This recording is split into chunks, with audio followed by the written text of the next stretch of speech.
Okay, we'll call the March 21st Selectmen's meeting to order. It's 6:30. Any veterans in the audience would like to lead us in the Pledge of Allegiance? Terrific.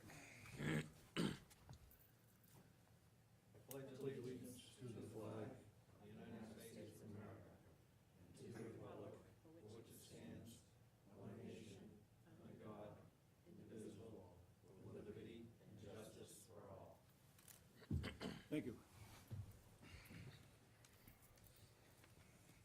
Any residents here for comment? Tracy, could you go to the podium? Most of us know you, but give your name. Identify myself.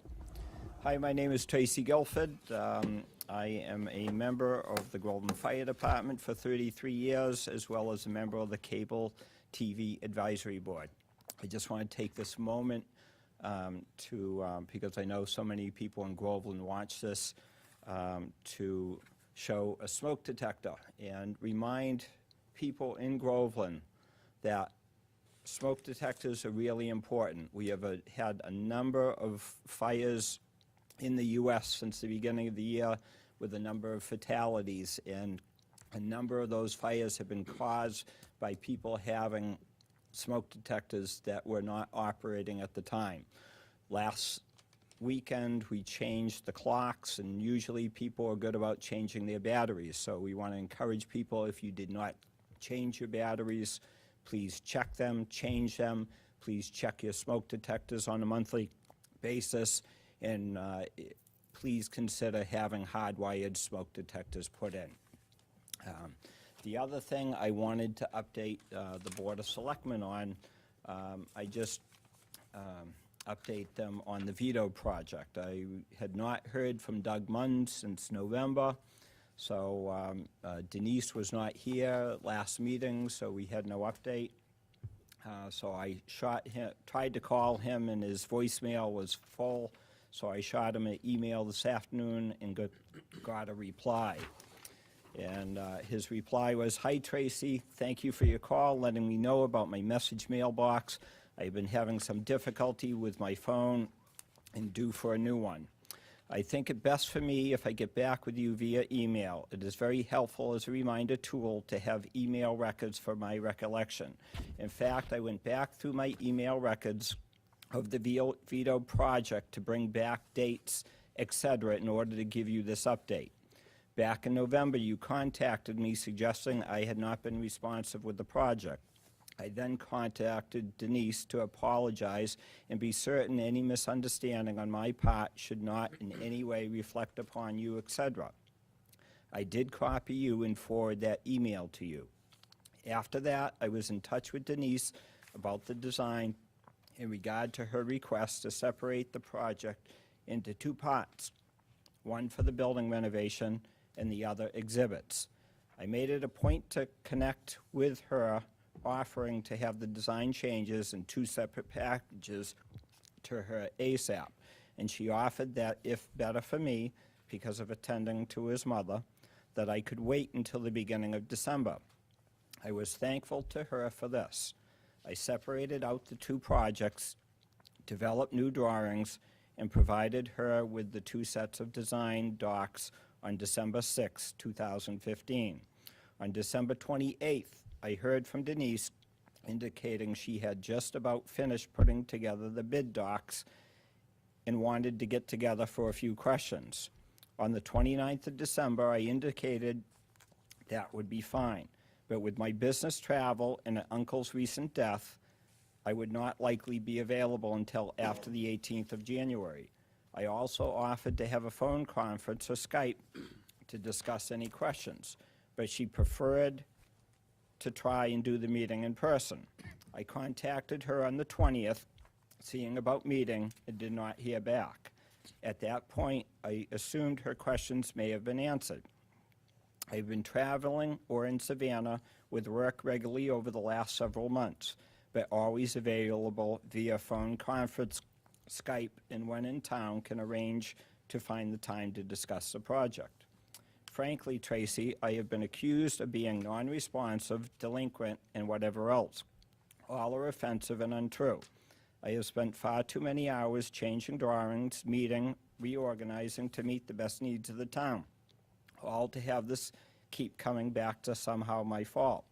I am working with the Smithsonian, the MIA, and 5 other major museums throughout the country, and not one of them or the other 65 museum and exhibits I've completed over the last 30 years have suggested I am non-responsive.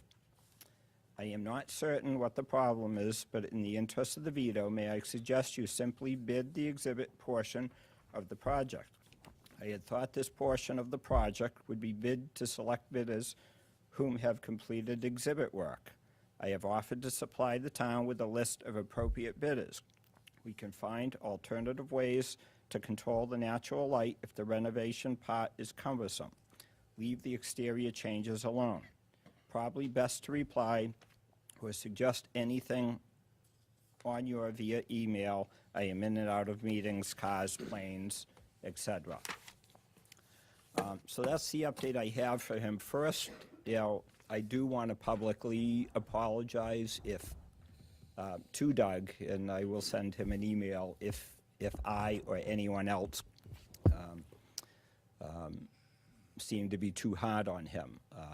I think part of the problem is this project has gone on for now almost 3 years, and we have a passionate group of firefighters who are genuinely concerned with the welfare of the veto.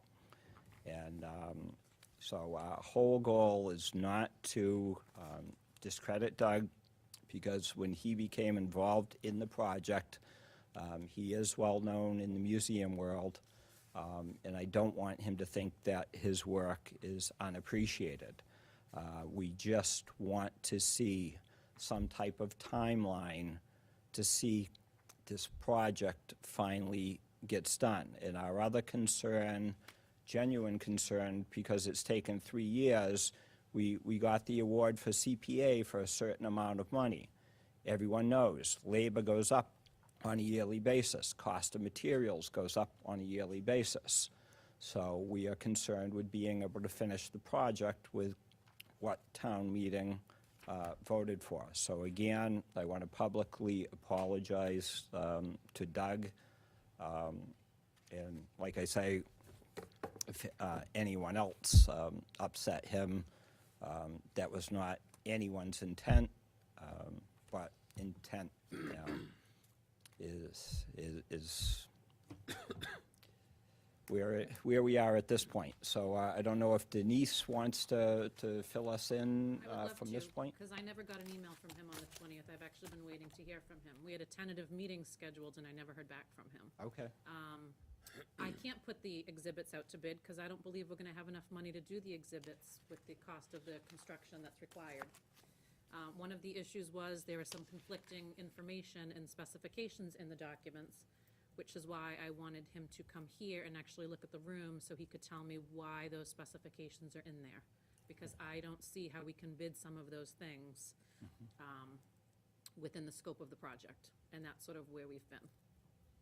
So I don't see, the priority was the construction on the room and getting rid of the window and all that stuff, so that was my main priority, not the exhibits. Because Yep. I don't think, like I said, I don't think we're gonna have enough money for exhibits. And at that point, although I don't have the other firefighters here, I'm pretty sure our goal is to save the veto. And exhibits we can worry about at a later time, would be my thing. So with the blessing of the Board of Selectmen and you, I really honestly think we should proceed with the bidding of the exhibit space and just totally worry about the veto space and worry about exhibit cabinets and such at a later date. Right, but the construction itself is what I have some questions about the specs that were given to me. Okay, then, I had talked to our building inspector, and he had some comments on why certain things were required, and I just don't know the answers to them, and that's what I've needed him for. okay. Well, if we can maybe get those questions and shoot them off email, and if we have to take pictures of the project to send to Doug to refresh his memory so that we can answer those, since he's spending a lot of his time down south in Savannah and around Washington DC now with his second office. Wouldn't it be better if he came and viewed it himself? Well, that's what I was Well, asking we had, for. Well, maybe again. yeah. It's been a Okay, while. well, I will shoot him off an email tonight when I get home and see when he's going to be in the area again to see if we can wrap up a meeting with the building inspector, and Denise then. We want to put that on the agenda for the next meeting? Or Move on. 2 meetings out? Well, your next one is a special one next week, so Well, not the Okay, special. yeah, Not the I- special. Yeah, no, I can just I give you would- an update Yeah. when I hear, but if he wants to prefer to do by email, do what I can and let you know what I get for an answer from him. Okay. I will shoot him an answer and ask him when he will be in this area again, so maybe we can, but I just felt it was really important, because the firefighters have been asking me what's going on, and again, I want to keep everyone informed, Okay. including, Thank you. all right, And thank you. thank you for the update on the smoke detectors. Anybody else for public comment? Identify yourself. Bill Daly, 7 Hemlock Lane. Just like to get an update on the pines and the boat ramp, if I could.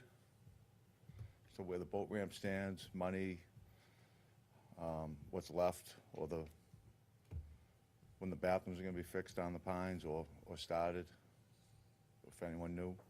And I was under the impression the boat ramp was gonna be done for $140,000. Is that correct? no. It's not? No, the CPA project was for $173,000. We only asked for $140,000 in funding from them. The other 33 was coming from the So the boat Boat ramp's ramp. 173,000 for the boat ramp? Okay. 173,000. Yeah, Okay. 127 was in our bid for planks, and the bid came in at 125,000. Yeah. So we have it all broken down for Okay. the CPA proposal. Is that available is that available for, Yeah, for it was review? public. It was at town meeting, Yeah. so I can send you okay, that. that'd be great.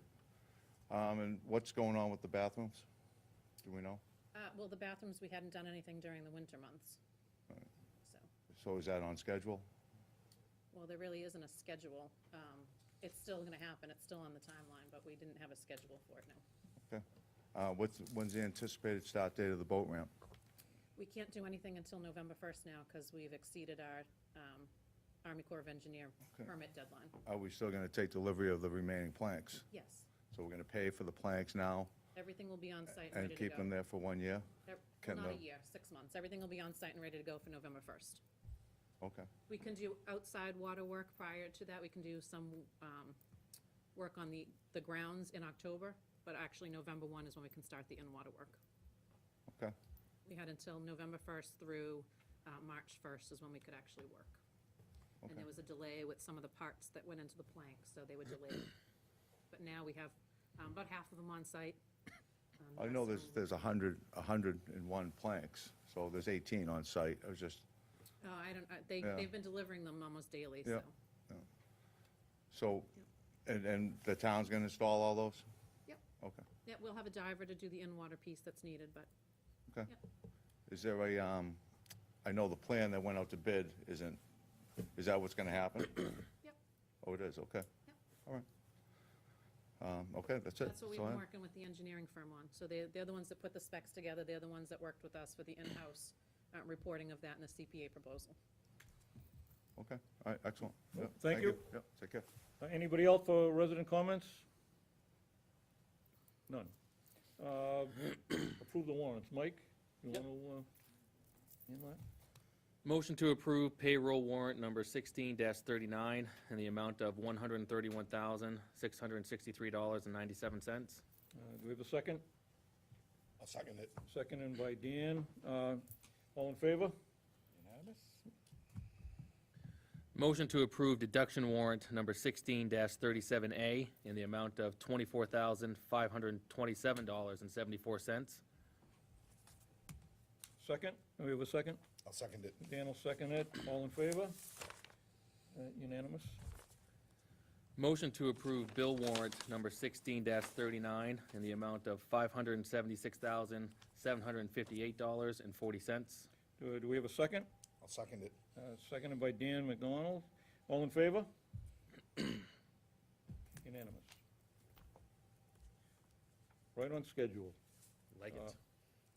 Appointment of Nathaniel J. Peabody of Haverhill to the position of Animal Control Officer effective March 21st, 2016. Any comments? We do a motion to appoint first. Make a motion to appoint. Do we have a second? Daniel. Do we have a second on appointment of Nathaniel Peabody? I'll second that. By Joe Demore, a second. Any discussion? Is he here? No, may I just say something on that? Sure. So he's not here, so Nate is our current animal control officer, and he would have been reappointed on the police reappointment for July 1, but the state actually requires an April 1st appointment for animal control officers. So I included in your packet their form, so we're just doing the formal reappointment a little bit earlier for their requirements. It's a continuation of an Yes. existing position. Yes. Okay. All in favor of appointing Nathaniel Peabody to the position of Animal Control Officer? All in favor? Looks like it's unanimous. Next. Discussion and signing of conservation restrictions for the former Mattingly and Angelini properties. Mike Dempsey and Chris Lapointe, Director of Land Conservation for Essex County Greenbelt Association, to present the restrictions. Mike? Hi, All yours. Mike Dempsey, Groveland Conservation Commission. And so the purpose tonight is to close out the work that we've been in the process of about the last 2.5 years of getting a conservation restriction on the former Angelini and Mattingly properties that we purchased in 2013 and 2014. The reason that we're putting a conservation restriction on those two properties is it's to meet the requirement of the Community Preservation Act. So when we use CPA funds to purchase land, we have to put a conservation restriction on them. So just a quick reminder of where they are and what we purchased them for. These are a small map of the area that indicate where they are.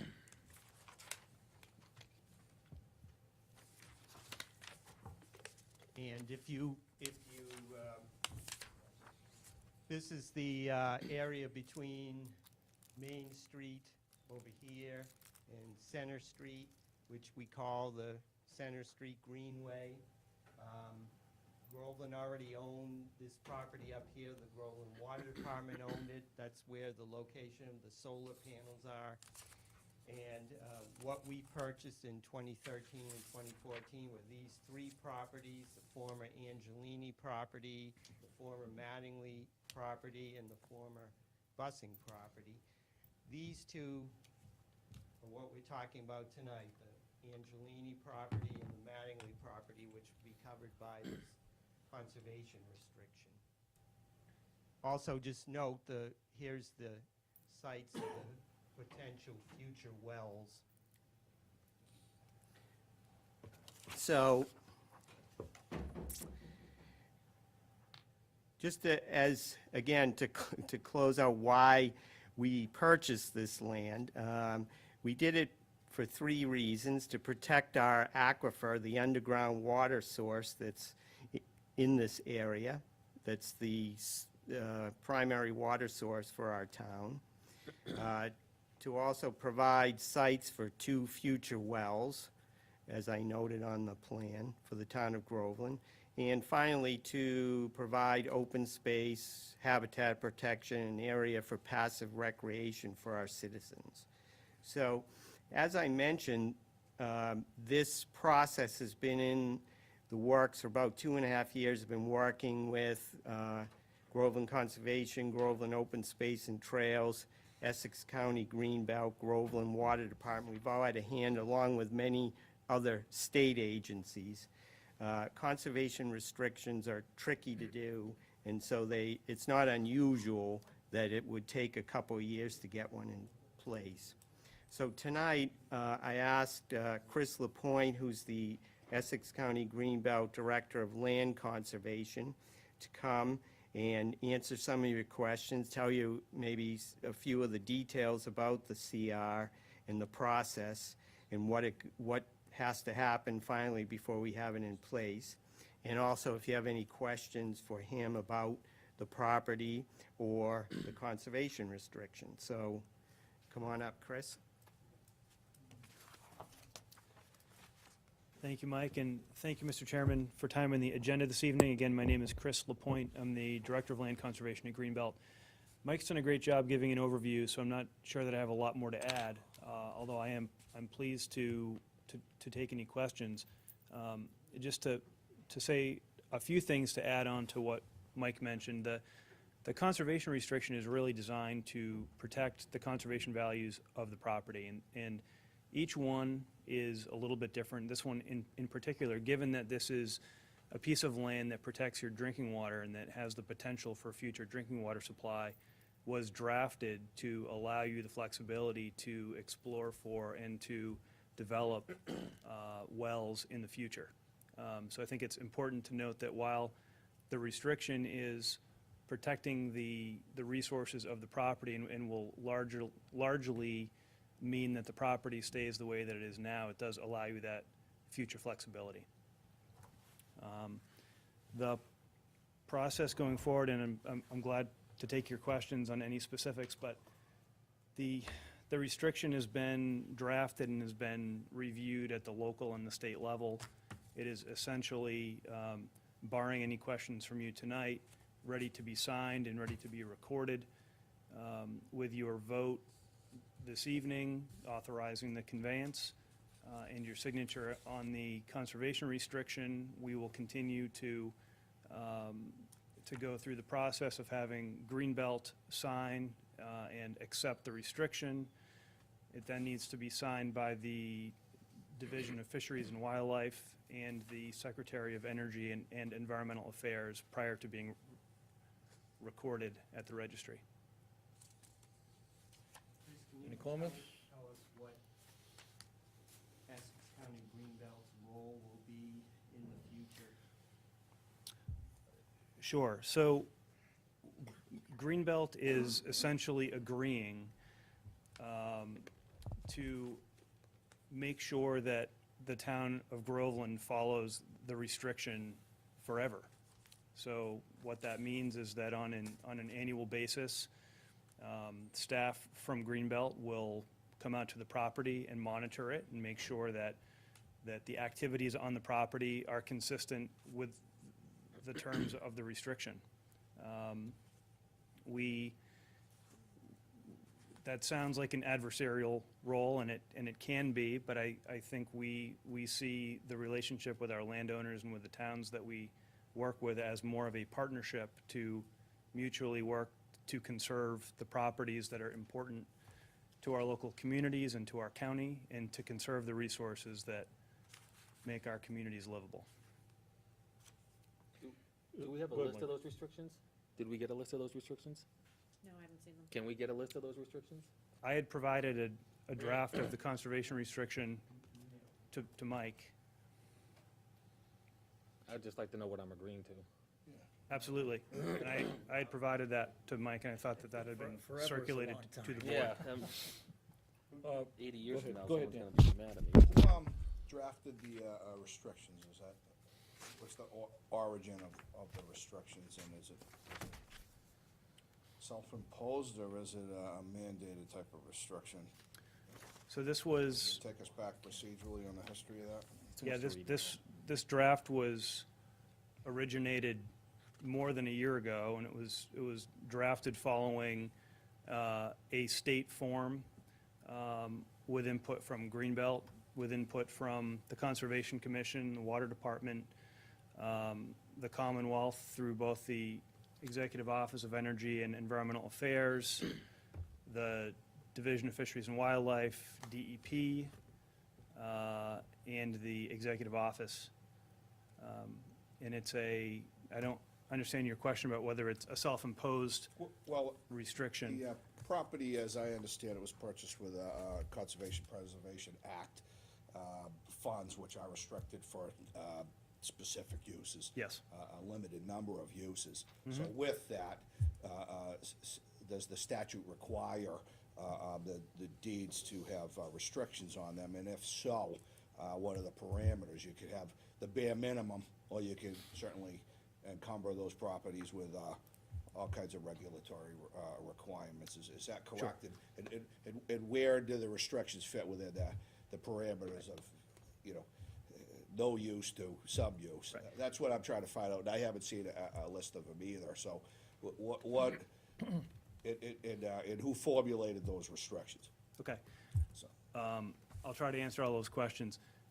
By purchasing the property with Community Preservation Act funds for the purpose of open space, you are required by statute to convey a permanent conservation restriction to a qualifying nonprofit land trust, which is us. you guys, they could choose anybody, but You could, you're the. but we're here and we're willing to do it. Okay. And we're, the Land Trust of Essex County, we've been around since the early 60s, and, we're pleased to play that role. In addition to CPA funds, though, the town received federal funding through the Federal Land and Water Conservation Fund. So you have another layer of restriction. You get funds through a grant program, but there is a level of restriction there that means you can use the property for, passive recreational purposes, so hiking, biking, cross-country skiing. It can never be a high school, it can never be a DPW yard. It's a piece of open space that is protecting your aquifer, that is available to be used for drinking water wells. Let me ask you a question, because we Yeah. had a local issue here about another piece of conservation land and the use of outdoor barbecue grills and outdoor cooking and passive recreation, picnic table area. Would that be under your jurisdiction with these restrictions? Because you could use it for passive recreation. Would we, as a town, need a permission slip from your organization once these restrictions are signed off on? There are certain things. Or there- would we go to our local conservation board? Yeah. How So- how would that interaction play out? There are certain things in the restriction that you're able to do by right without having any conversation with anyone. There are other things in the restriction, such as, maintaining the existing trails. Oh. You can just do. If you wanted to move the existing trails into another location, you would just contact us, and we would give you approval to do that. The reason for it's not so we can look over your shoulder, it's because the reason for the restriction is to protect certain resources, one of them being rare species habitat. So there's another layer here on top of the town CPA money and this federal Land and Water Conservation Fund money, and that is that as part of the solar project, there was a habitat management permit that was issued that applies to these properties. So it's all of these different layers that frankly have nothing to do with Greenbelt, that are already layered on top of this property, that this conservation restriction is trying to wrap together. Why couldn't we use our local conservation board to manage that? Does the statute not allow that? You would be Why- then, Why would we delegate it to Greenbelt? because a conservation restriction legally has to be held by another party. If the town both owned the property and owned the conservation restriction, you'd own all of the rights, and that defeats the purpose of having a check and a balance. Dan, you all set? I'm all set. Mike, Joe? No, very good. I just got a couple questions. Sure. Can you, first of all, explain the Essex County Greenbelt Association? So you indicated it was a nonprofit group. Absolutely. Where do they get their funding from? We get our funding from private donations, individuals and foundations that have supported us from our founding up until today. Can you give a little rundown on what the Greenbelt Association is, how they work? Absolutely. Essex County Greenbelt Association is a nonprofit land trust. We work across Essex County. We were founded in the 60s to protect the landscape of Essex County, to protect farmland, scenic resources, and wildlife habitat. In that time, we have helped to protect more than 16,000 acres across the county. So we own outright about 5,000 acres of land that we manage, that we make available for public access for free. That land is all over the county. We have protected about another 6,000 acres with conservation restrictions. So that's, again, land that is still privately owned, in some cases, land that's owned by cities and towns, but that we hold conservation restrictions on, and we are responsible for making sure that that land is protected permanently. And then the additional acreage we've helped others protect. So we are based in Essex. We have a staff of about 15 that work on land conservation, land acquisition. We have a stewardship department that manages the land that we own, that works with our landowners on whose land we hold conservation restrictions. We have a very active membership. We have a robust program of hikes and educational activities, and we're a very active member in the Essex County community. Are there any, it sounds to me like most of the group is made up of environmentalists. Are there any sports organizations involved, like the Essex County Sportsmen's Association? Are there hunters involved, fishermen? Absolutely. We have a very robust program of allowing hunters access to our properties. It's by written permission only, as you can imagine. We have properties all over the county, some which are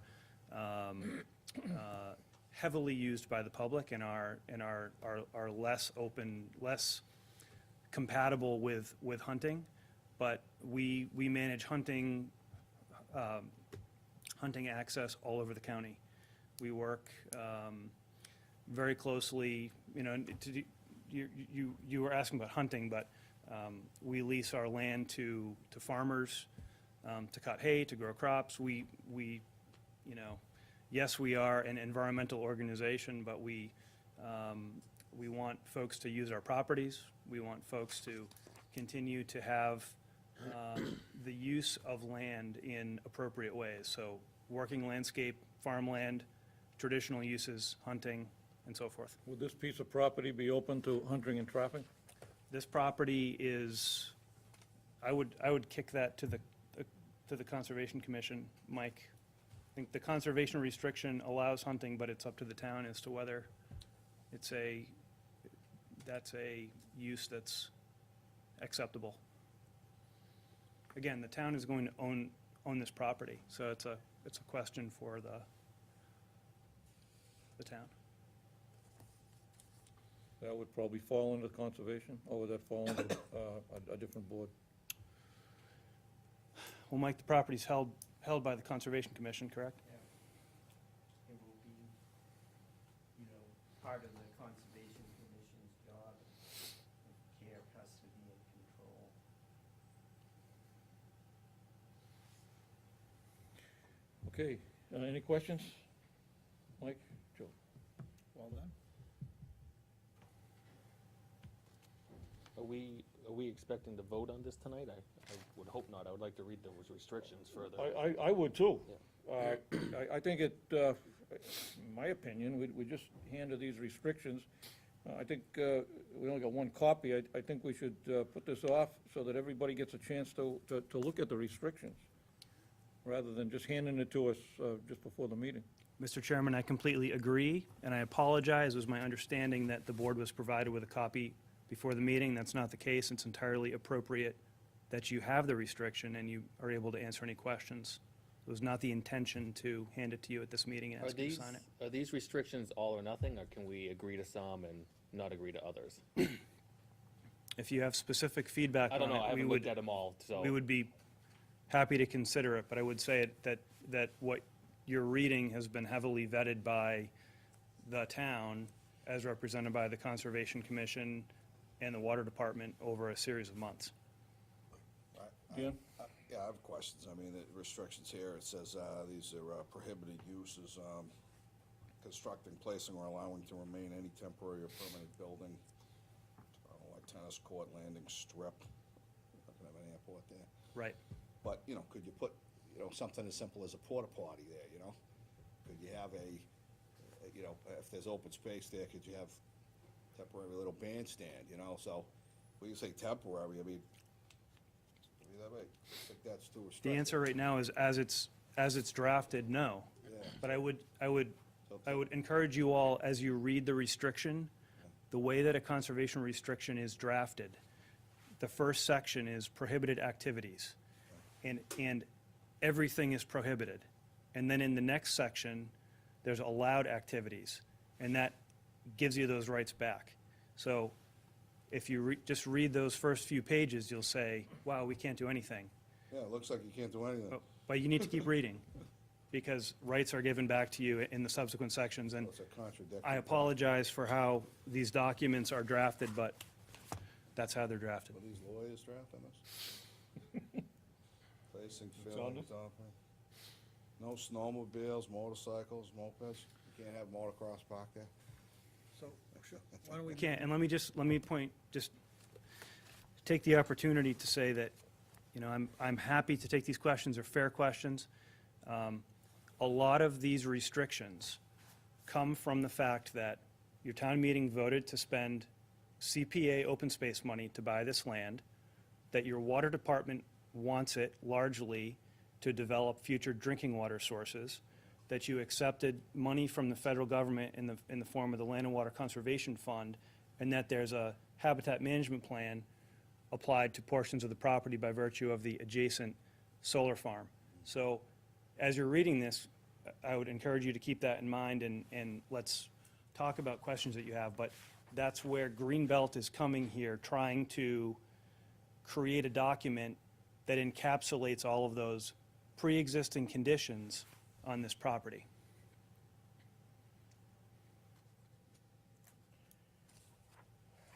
No, I think we need to look this over.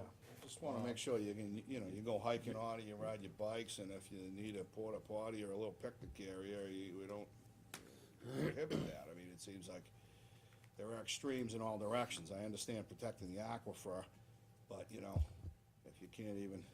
You know, all you can do is drive by and look at it. What's a temporary, you know, structure or building or something? You can't put a picnic table there? So I don't wanna have this battle that we've had over No. other issues. No, Because not for nothing, the town spent millions on the whole. I mean, $5 million when you add the Bussin property, which isn't part of this. But, you know, what's the big picture on this? no, You this CR is not meant to,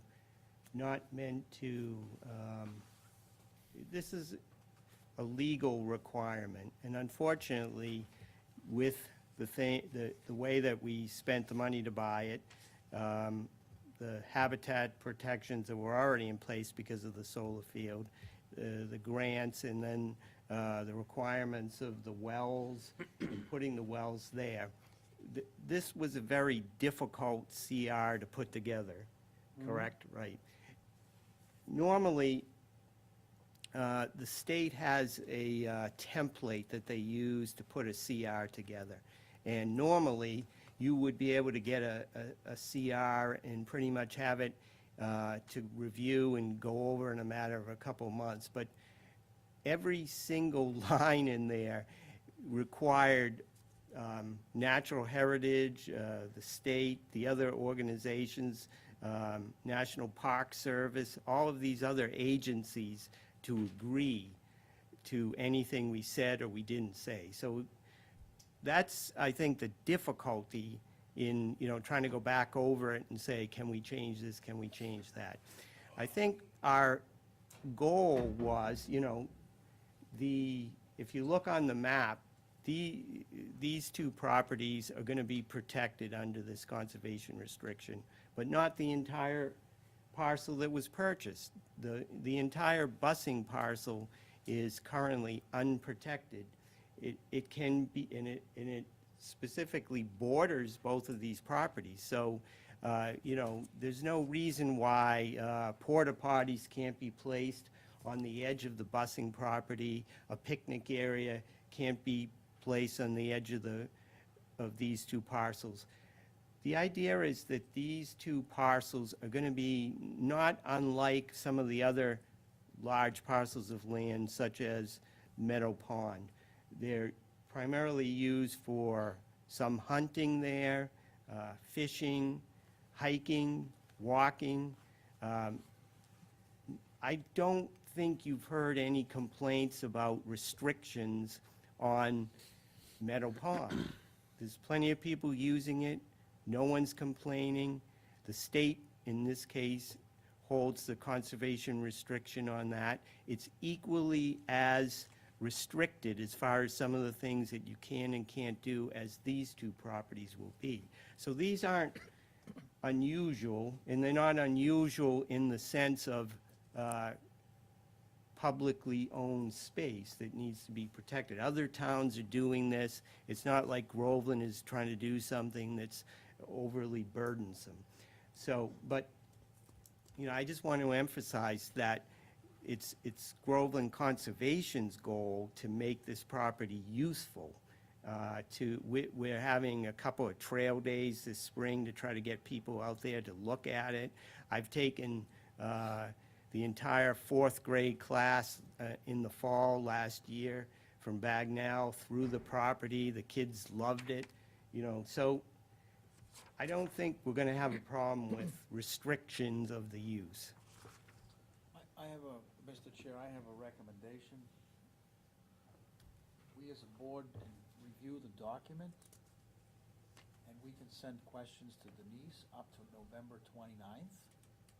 One of us independently can send any questions we have regarding the document to Denise. She'll compile those questions, send them to this gentleman, and if you can give us an answer to all those questions by April 1st, then when we reconvene on April 4th, our next regular meeting, we can vote on the matter, hopefully sufficiently satisfied of the review and/or the questions that were answered. Just strictly how to manage it between now and What date April did you 4th. say, Joe? I said November. I thought he said November, too. Oh, I'm sorry, March. Did I say November? November. Oh, I was thinking of somebody's birthday. It's in November would be, Plenty of time. Mike, which one of these, on this map, which one of these properties are they hauling out of? The currently, the gravel removal process is taking place on a piece of land about 6 acres right here in the center. In the center of the 33-6? Yes, this one right here.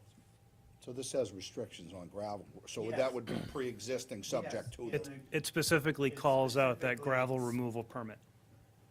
It's specifically been allowed, you know, that was another thing that had to be worked into the whole process. Well, the question I have referring to that is, you're allowing these trucks going in there, probably 10, 12-wheelers going in there. What's the problem with snowmobiles on that property? If you're allowing these trucks to go on there, what's the problem with snowmobiles? Well, that's a temporary measure to put those trucks in there. That whole process is being done so that the property was able to be purchased because we were able to save about $300,000 by allowing the gravel to be removed. So, but the gravel is being removed under a very strict schedule and strict set of conditions.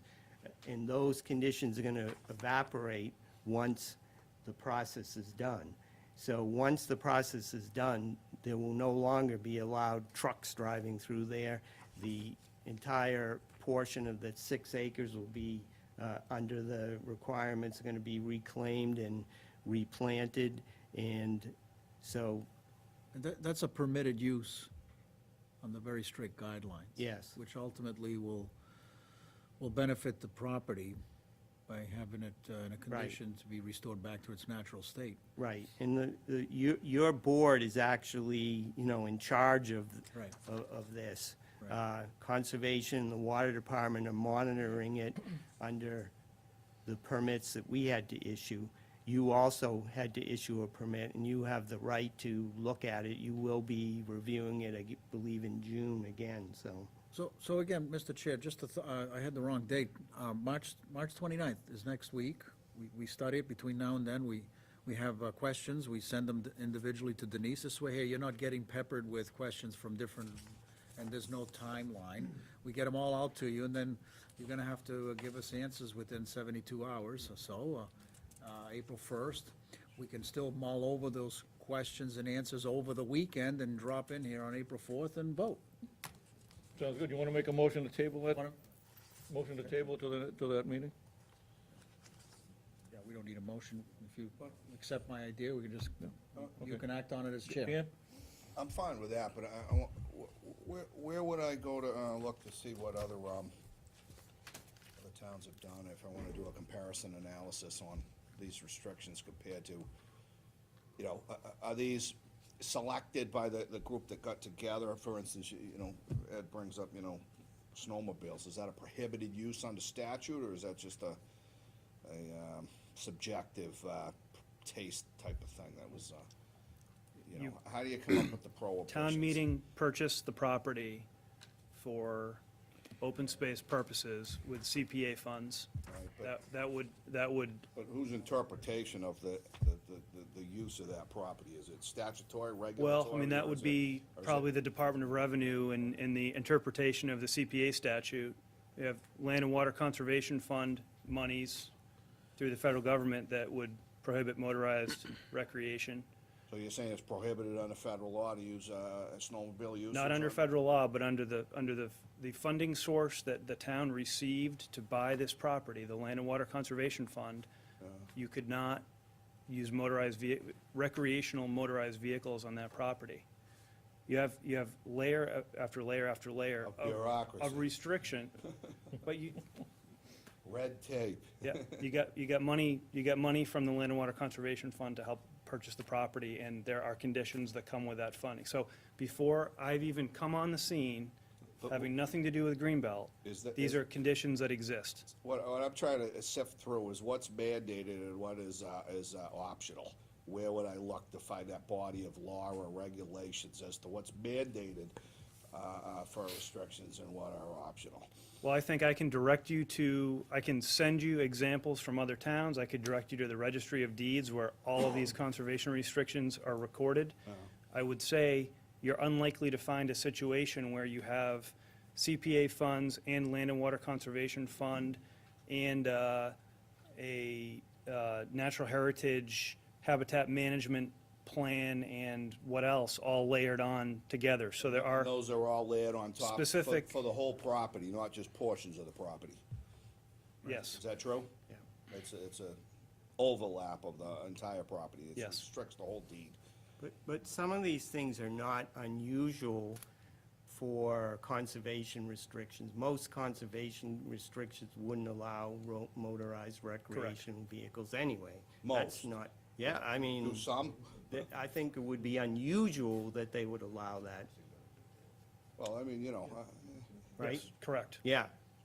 So, I'm okay with unusual. I mean, Massachusetts is historically the no fun state, and I like fun. So if somebody wants a snowmobile, and I'm okay with it as long as you not Well, going 90 miles an hour across the property, Are some of these restrictions negotiable that you got on there?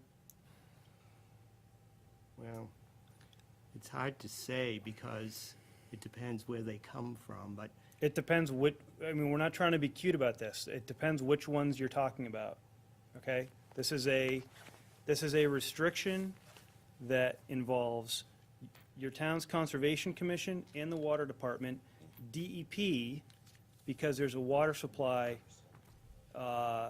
aspect, the Natural Heritage and Endangered Species Program by virtue of the solar project, the National Park Service by virtue of the Land and Water Conservation Fund money that you accepted, and the CPA statute, the very funding source that the town itself used. So all of those things together, each one of those entities has different interests.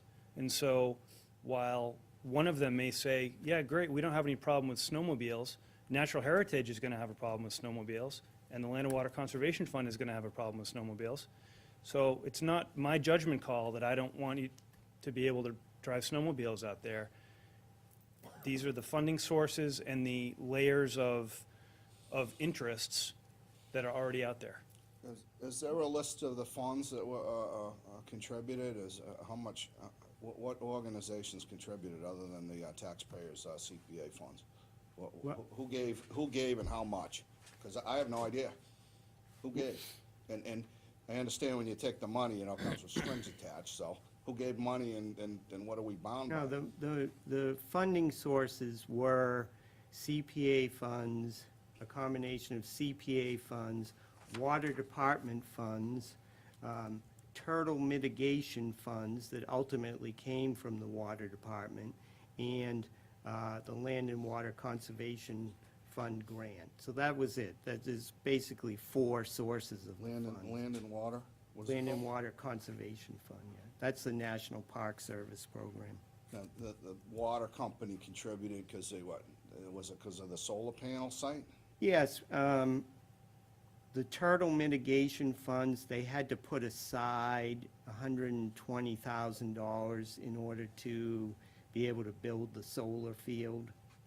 So that was put aside kind of as a separate grant program. And what it meant Was that was... negotiated or that was a penalty? No, that was negotiated. So we were able to apply for that grant and get that money to use towards purchasing the Mattingly property because the Natural Heritage Program, who is in the turtle business, loved it because it was right next door to where the turtles originally were. So that's why they liked using that grant for that. The Water Department, we had an agreement with the Water Department, Conservation had an agreement with the Water Department that they would contribute $100,000 to mitigate the placement of the water tower within town forest, which goes back about 5 years ago. So that's why they, in addition, put $100,000 towards it. And then the Land and Water Conservation Fund was $200,000 grant that we got from them. And the rest was CPA funds. Okay, so it sounds like we'll, the members of the board will direct any questions they have on the project to Denise, and she'll get them to Chris. You have a comment? I was just curious if there's gonna be a public comment on the conversation? It'll be the next, the next meeting. Okay, thank you. April 4th, we're gonna have this on the agenda. We'll invite public comment before we vote. Does this cover the whole property Yes. we're talking about? The entire property? No, not Not the busing, not the Angelini, busing. not busing. Angelini, Madeline, Okay, you wanna check it out? Madeline. Just a set Mike, do you have another? There's another 2 copy? Angelini properties there, Mike, it's both of them, both. Those are basically the same.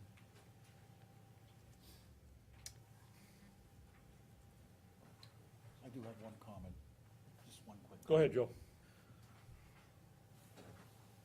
The, and I understand, I think I understand, my colleagues are, we want to make sure that we're not overly burdened, which is something that you had addressed. But I am sure it'll be impossible to get a precedent that matches this for a couple of reasons. Number one, we have some overlapping authorities and jurisdictions that are imposed on this project because of the funding that was generated from some of these agencies. Secondly, how many acres roughly does your organization manage directly in Massachusetts?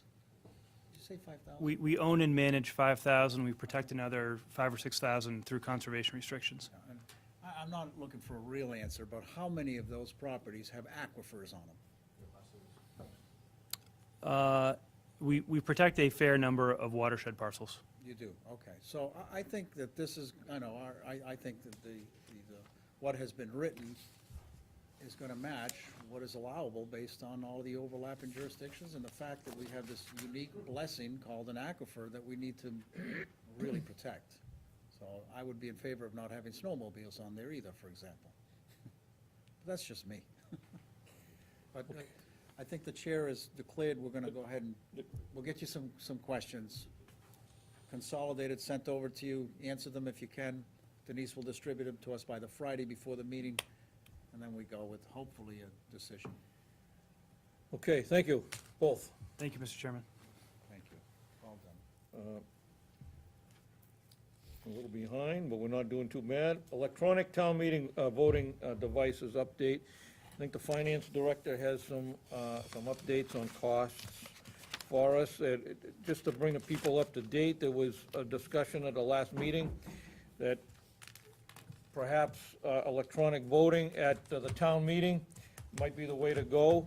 And in the past couple of weeks, a lot of people have spoken to me about this, and there isn't anybody that I've spoken to that hasn't been in favor of it. They think it's a great way to do it. They don't want to be, they said the problems in the past, they're sitting next to a relative of theirs or a friend, and they don't want to vote no when the other person is voting yes. This may be a way to go. Denise, maybe you can fill us in on some of the costs associated with this. Sure, so what I had provided you initially were some sample documents. After I was told that this came up at the last meeting, I reached out through the Mass Municipal Association, sent a survey out to cities and towns to find out who uses electronic voting devices at town meeting, and if they do, what company they use. I heard back from about 15 communities that use them. They all use the same company, Option Technologies from Florida. And I heard from a large number of communities that were also interested and were very interested in the results here because they have similar issues in their own communities. So I did, the town of Wayland had sent me their documents. And then on Friday, I had a lengthy conversation with the owner of Option Technologies. They offer several different solutions. But what he proposed was renting the equipment the first year and see if it's something that we want to continue with, and at that point, we could put out a full RFP to either purchase them or enter into a long-term contract to obtain these devices at every town meeting over a 3-year period. The document that I gave out today has some prices specific for the town of Groveland. Because we only have 2 precincts and they both sort of check in at the same location at town meeting, we don't need lots of individual check-in stations like some communities. And he estimated, he was basing it on 100 people, but I told him to plan for about 200 devices because we really don't know how many would show up at town meeting. So the prices are somewhere for a 1-day town meeting between $8,300 and I'll say $10,000. That includes several site visits to location. They have to do some cabling. The moderator would have a display screen that would give him real-time results of how the votes are taking place. The voting itself is confidential, so you won't know who voted what. You'll just get the results. They will have people on site to go through some sample questions initially, make sure people understand how to use the devices. It'll light up and tell them when to vote. So he said it works quite well. The communities I heard from that use this company raved about it, said it was the best decision they made. One of the good things for us is our bylaws do not specify verbal or hand voting at town meeting, where some communities had that specifically in their bylaws, so they had to change their bylaw in order to go to an electronic format. Ours is actually silent, it just talks about voting. So we could, in fact, implement it without any impact to the bylaws. So the one thing I will say, because we're just a month out from town meeting, he was a little concerned that if it's something the board wants to pursue, he does not know that he can meet our timeline. But I told him if you all make a decision tonight, I will call him tomorrow and at least start the process if that's something you wanted to pursue, because we are in a tight time frame. I have a question. Go ahead, Joe. Thank you. Three levels of authority we have to be very careful with, because if we love this technology and we think it's a great idea, and I agree with you, Ed, I've talked to people, but I've also heard some folks that didn't think it was a good idea, but we have to be careful as a board, especially with time constraints. If we think the technology is gonna be great, and it's easy to use, and we can afford it, we have to consider three levels of authority. Number one, we check the bylaws, which we did, and I did the same thing, and it's completely silent. So now we need to look at a priority listing. There is some language, I believe, in open meeting law, or Massachusetts general law, that specifies how to do a secret ballot. I think I had emailed that to you. Of course, I didn't bring a copy with me, and I can't remember the details. And we also need to double-check our town meeting times to see if there's any procedures that the town has adopted on how to manage a meeting as to whether or not we can have secret balloting. Because if we can, then it'll be easy to make a decision on the technology, yes or no, let's make it a go for this year. But I would hate to impose this on our town without authority.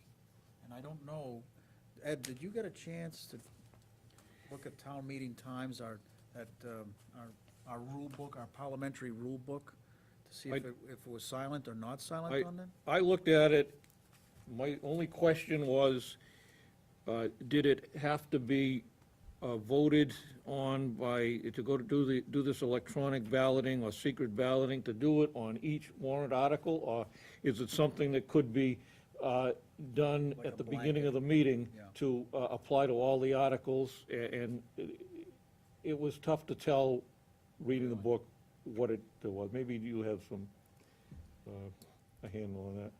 No, I mean, I can certainly find that out. The communities that responded didn't say anything about having to vote for each article. I think you could probably do, just like you waive the reading of all the warrant articles in the beginning of town meeting, I think the same could apply to this. To use electronic voting throughout the entire town meeting. I don't see why that would be a problem, but I can certainly check on that. So therefore, I would be able to make, with some comfort, a motion that we go ahead and it still might not happen for this year. We guide Denise to engage with the firm to see if they can put together a proposal for the use of this technology on a rental provisional basis for this town meeting. However, conditional on language from the town council that we have the legal authority to do it. One thing I don't want to see is a fight on the floor to do it or not to do it. If we can do it and we have the authority to do it, then that's fine. If we can't, then, that's fine too. If as Ed has alluded to, we need to actually put the question to the town meeting itself in whatever format, either as a blanket question for all warrants or on each warrant, then so be it, whatever the rule is. We just need really good, strong guidance in writing, my suggestion, Mr. Chair, in writing from town council within the next 48 hours or so, 72 hours or so that we can comfortably go ahead and pursue this. Whose decision is it to make the decision? That's, Well, to that's- to that's- Well, if use it's it not to- ours, That's whose what would I it don't be? know. Does It could the be Board town of meeting. Selectmen have authority over that, or is that the moderator at town meeting, or is it the town meeting voters themselves? I don't know. I actually don't. Who has? So, the minutes that I found for the communities, it was a couple different things. So some communities have handled it differently. Some communities have had the Board of Selectmen put together an exploratory committee that actually went and did research and reported back on the feasibility of using these devices. Some were town meeting, actually, these committees then presented to town meeting who accepted it, and then there were others that were the Board of Selectmen. So I think it all depends on their charter or their bylaws, on how it is. I don't think we need a committee. I've already decided, I believe in privacy in voting.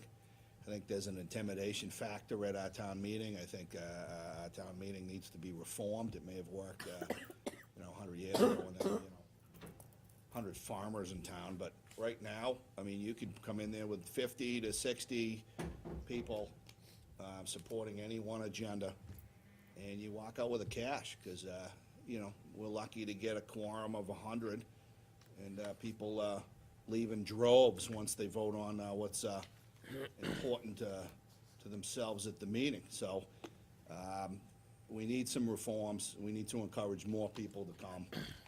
And, people look around the room and see what everyone else is doing. And frankly, I think it's nobody's business how I vote or anyone else in the room. So I'd like to change that. I don't, why should somebody have a right to know who you vote for, on an article or for President of the United States for that matter? If you want to keep it private, that's a personal right. Yeah, I'll reach out to So- council. so- I didn't want to until this board So- sort of gave me some So direction. if our bylaws do not prohibit private voting, then I encourage it, and I'm in favor of it. I don't need a committee on that. I'm already decided. So it seems expensive. 100 people show up, costs 10 grand. I mean, do the math on that, $100 a pop, a little pricey for privacy. So my- What's it cost to buy it, So my motion, let me rephrase my motion, then let me phrase my motion properly. The motion is to engage Option Power, that's the name of, Option Technologies. To engage Option Technologies, to formulate a proposal for the implementation of this technology as exhibited for this year's town meeting, and that final implementation is subject to guidance by town council that the Board of Selectmen is duly authorized to make the decision independently, in accordance to one of these three authorities. Mass General Law, I know bylaw, I'll put that in there even though it's silent, and town meeting times. I want to make sure that we don't miss anything, that we have the authority to do it. That's my motion. Do I have a second? Could we have the motion read? Yes.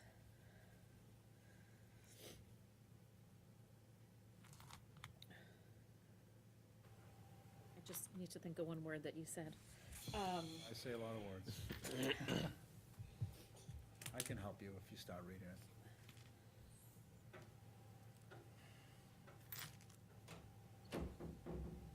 Okay, so the motion was to engage Option Technologies to explore the proposal as presented with guidance by council that the Board of Selectmen is duly authorized to make a decision under an authority of either Mass General Law, the bylaws, or town meeting time.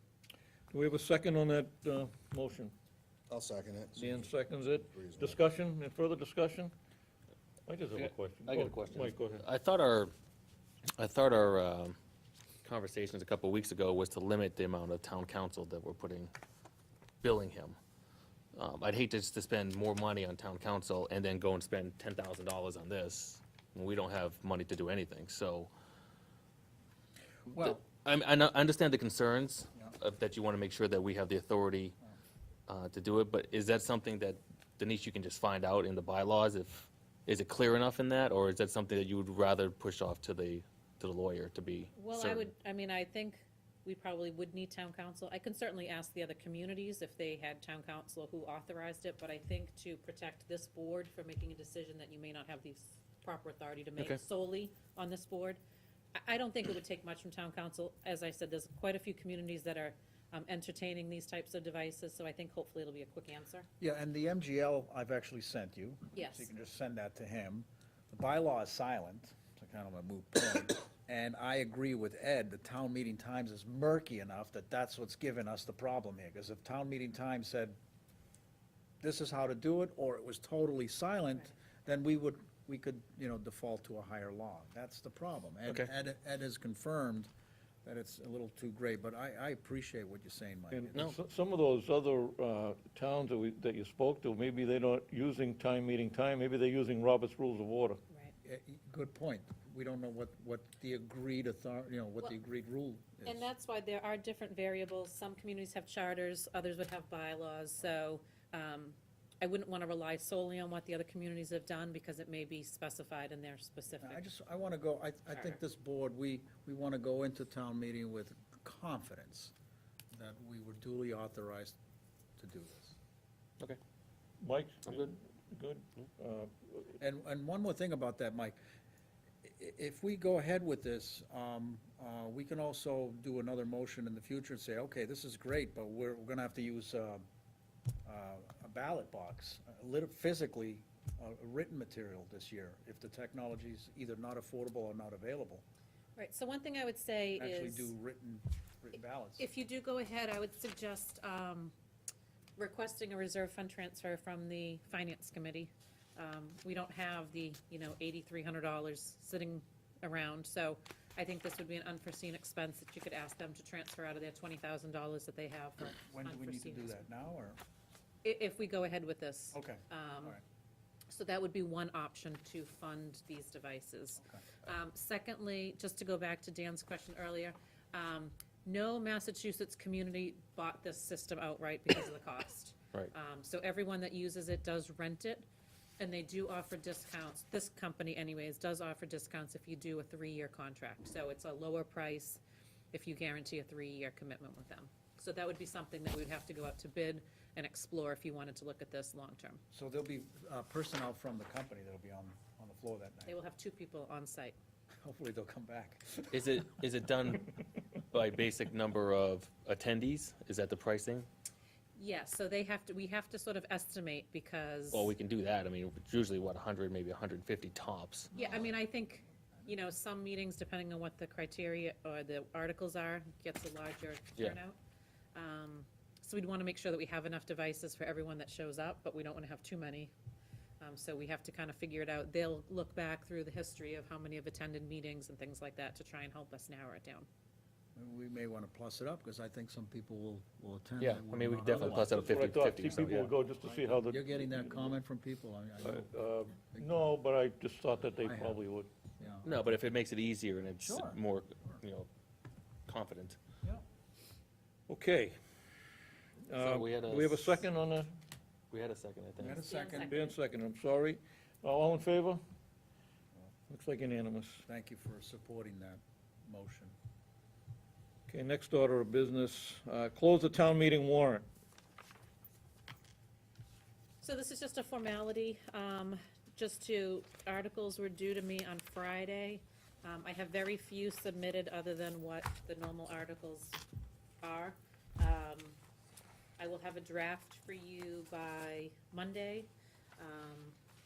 And then town council's still reviewing a couple of the articles that this board wanted to look at. They're reviewing the zoning bylaw, rewrite on how to word that in the article. But I will have a draft for you all on Monday. But you just need to formally close it so that no one can continue to submit articles after the fact. Okay, a motion to close the town meeting warrant? So moved. Okay, any further discussion? Here's the list of them all. Um, I didn't hear him. What do we got? Dan? Couldn't hear you. What do we got for a list of them? I just received them on Friday. I'll have a draft for you by Monday. So how can I vote to close them if I don't know what's included? Pardon me, but, I mean, how do I know there's 1 or 50? I think there's about 20. It's your standard, the normal town Yeah. meeting articles, the budget, the water department, community preservation. I don't think there's one article that I will provide to you on Monday that was submitted by a department. But other than that, they're all really the standard articles. I think that, I just look at closing the town meeting warrant, it's that you're not accepting any more. Correct, that's all it is. They're just not accepting warrant. any more articles at this point, because we had a deadline of Friday, the 18th. Deadline's over. Deadline So is- now I can actually formulate it and give you a draft, because people can't keep submitting them. But there wasn't anything that was late that was anticipated that you're aware of. Not that I know of. I sent a reminder out to departments. I can't think of anything that would need to come in. I mean, if it does, you all could still make an exception, but it's really just the formality of closing the Okay, process. so if there was, we could always add one if there was an emergency, we forgot this. Yes. Okay. Okay, motion's on the floor with a second, all in favor? Unanimous. The town meeting warrant is closed. A discussion on the FY17 budget. So I gave you some spreadsheets today with some revised numbers. The revised numbers are in green. The first two on there is based on a discussion we had a few weeks ago with Cassandra, moving over to cover two roles. Going forward, she will be the Treasury Collection Clerk and also continue in her role as the Administrative Assistant. So those two green changes represents just the change to the budget. It was about a $16,000 savings to do that. The only other change from the original is the street lighting. This morning I heard from the light department what their actual numbers is $38,500 for next year versus the $40,000 that they were expecting. So with those two slight changes, and still keeping everything else that was requested in there, the deficit is $117,016. So I don't know if anyone has questions, if there's things you want to discuss. I'm sorry, 117 what? 117,016. That's with the working column, so everything that's in that working column is what is in the final number that still has that deficit. I can tell you from some discussions with the finance board, their general consensus last Monday, and they have not voted yet, they plan to vote on April 4th. Their general consensus was to redline every new requested position. So anyone who is looking to add a position, any increases in positions, they were not supportive of. Go ahead, Joe. Yeah, Mr. Chair, I'm just gonna reserve any comment or questions on the budget until we have a voted budget by the Finance Committee. That's just, So I don't you had asked believe, if we had any questions, that's where I I don't believe they're going to vote until after this board is planning to vote. Okay, so we will first. When you say there was a $16,000 savings, does that include, wouldn't that create a full-time position subject to benefits and retirement? But it already is a full-time position subject to benefits. This here, it's not a consolidation of two part-time jobs? No.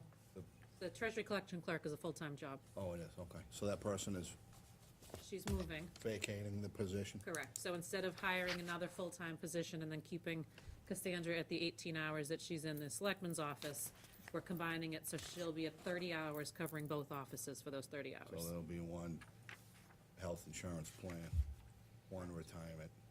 Correct. We're No. losing one and adding one, so it's a net No, zero. can I continue, Mr. Chairman? Go ahead. I brought it up several times, and I think it's important that we add it in here, because without it, I don't think our deficit right now is accurate unless we fund that, the benefit obligations.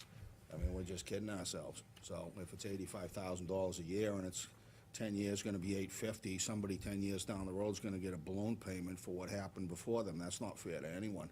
So I believe in we pay as we go or we don't go. Agreed. So why don't we add that 85 in there and get a real number? It's not a real number without that, because it's accrued. It's a legal liability, and to say it's not is not true. So I'd like to start with a real number and work down from that number. So I asked the board to support me on that, because, we could kick the can.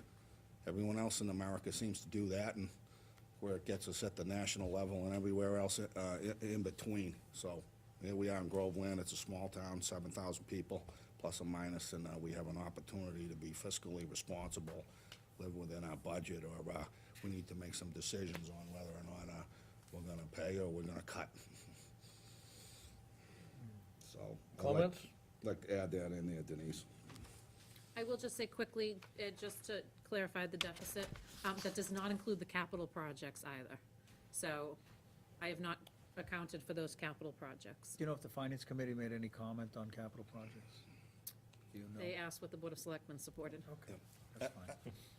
Can I continue, Mr. Go Chairman? ahead, sure. Go ahead, you got the floor.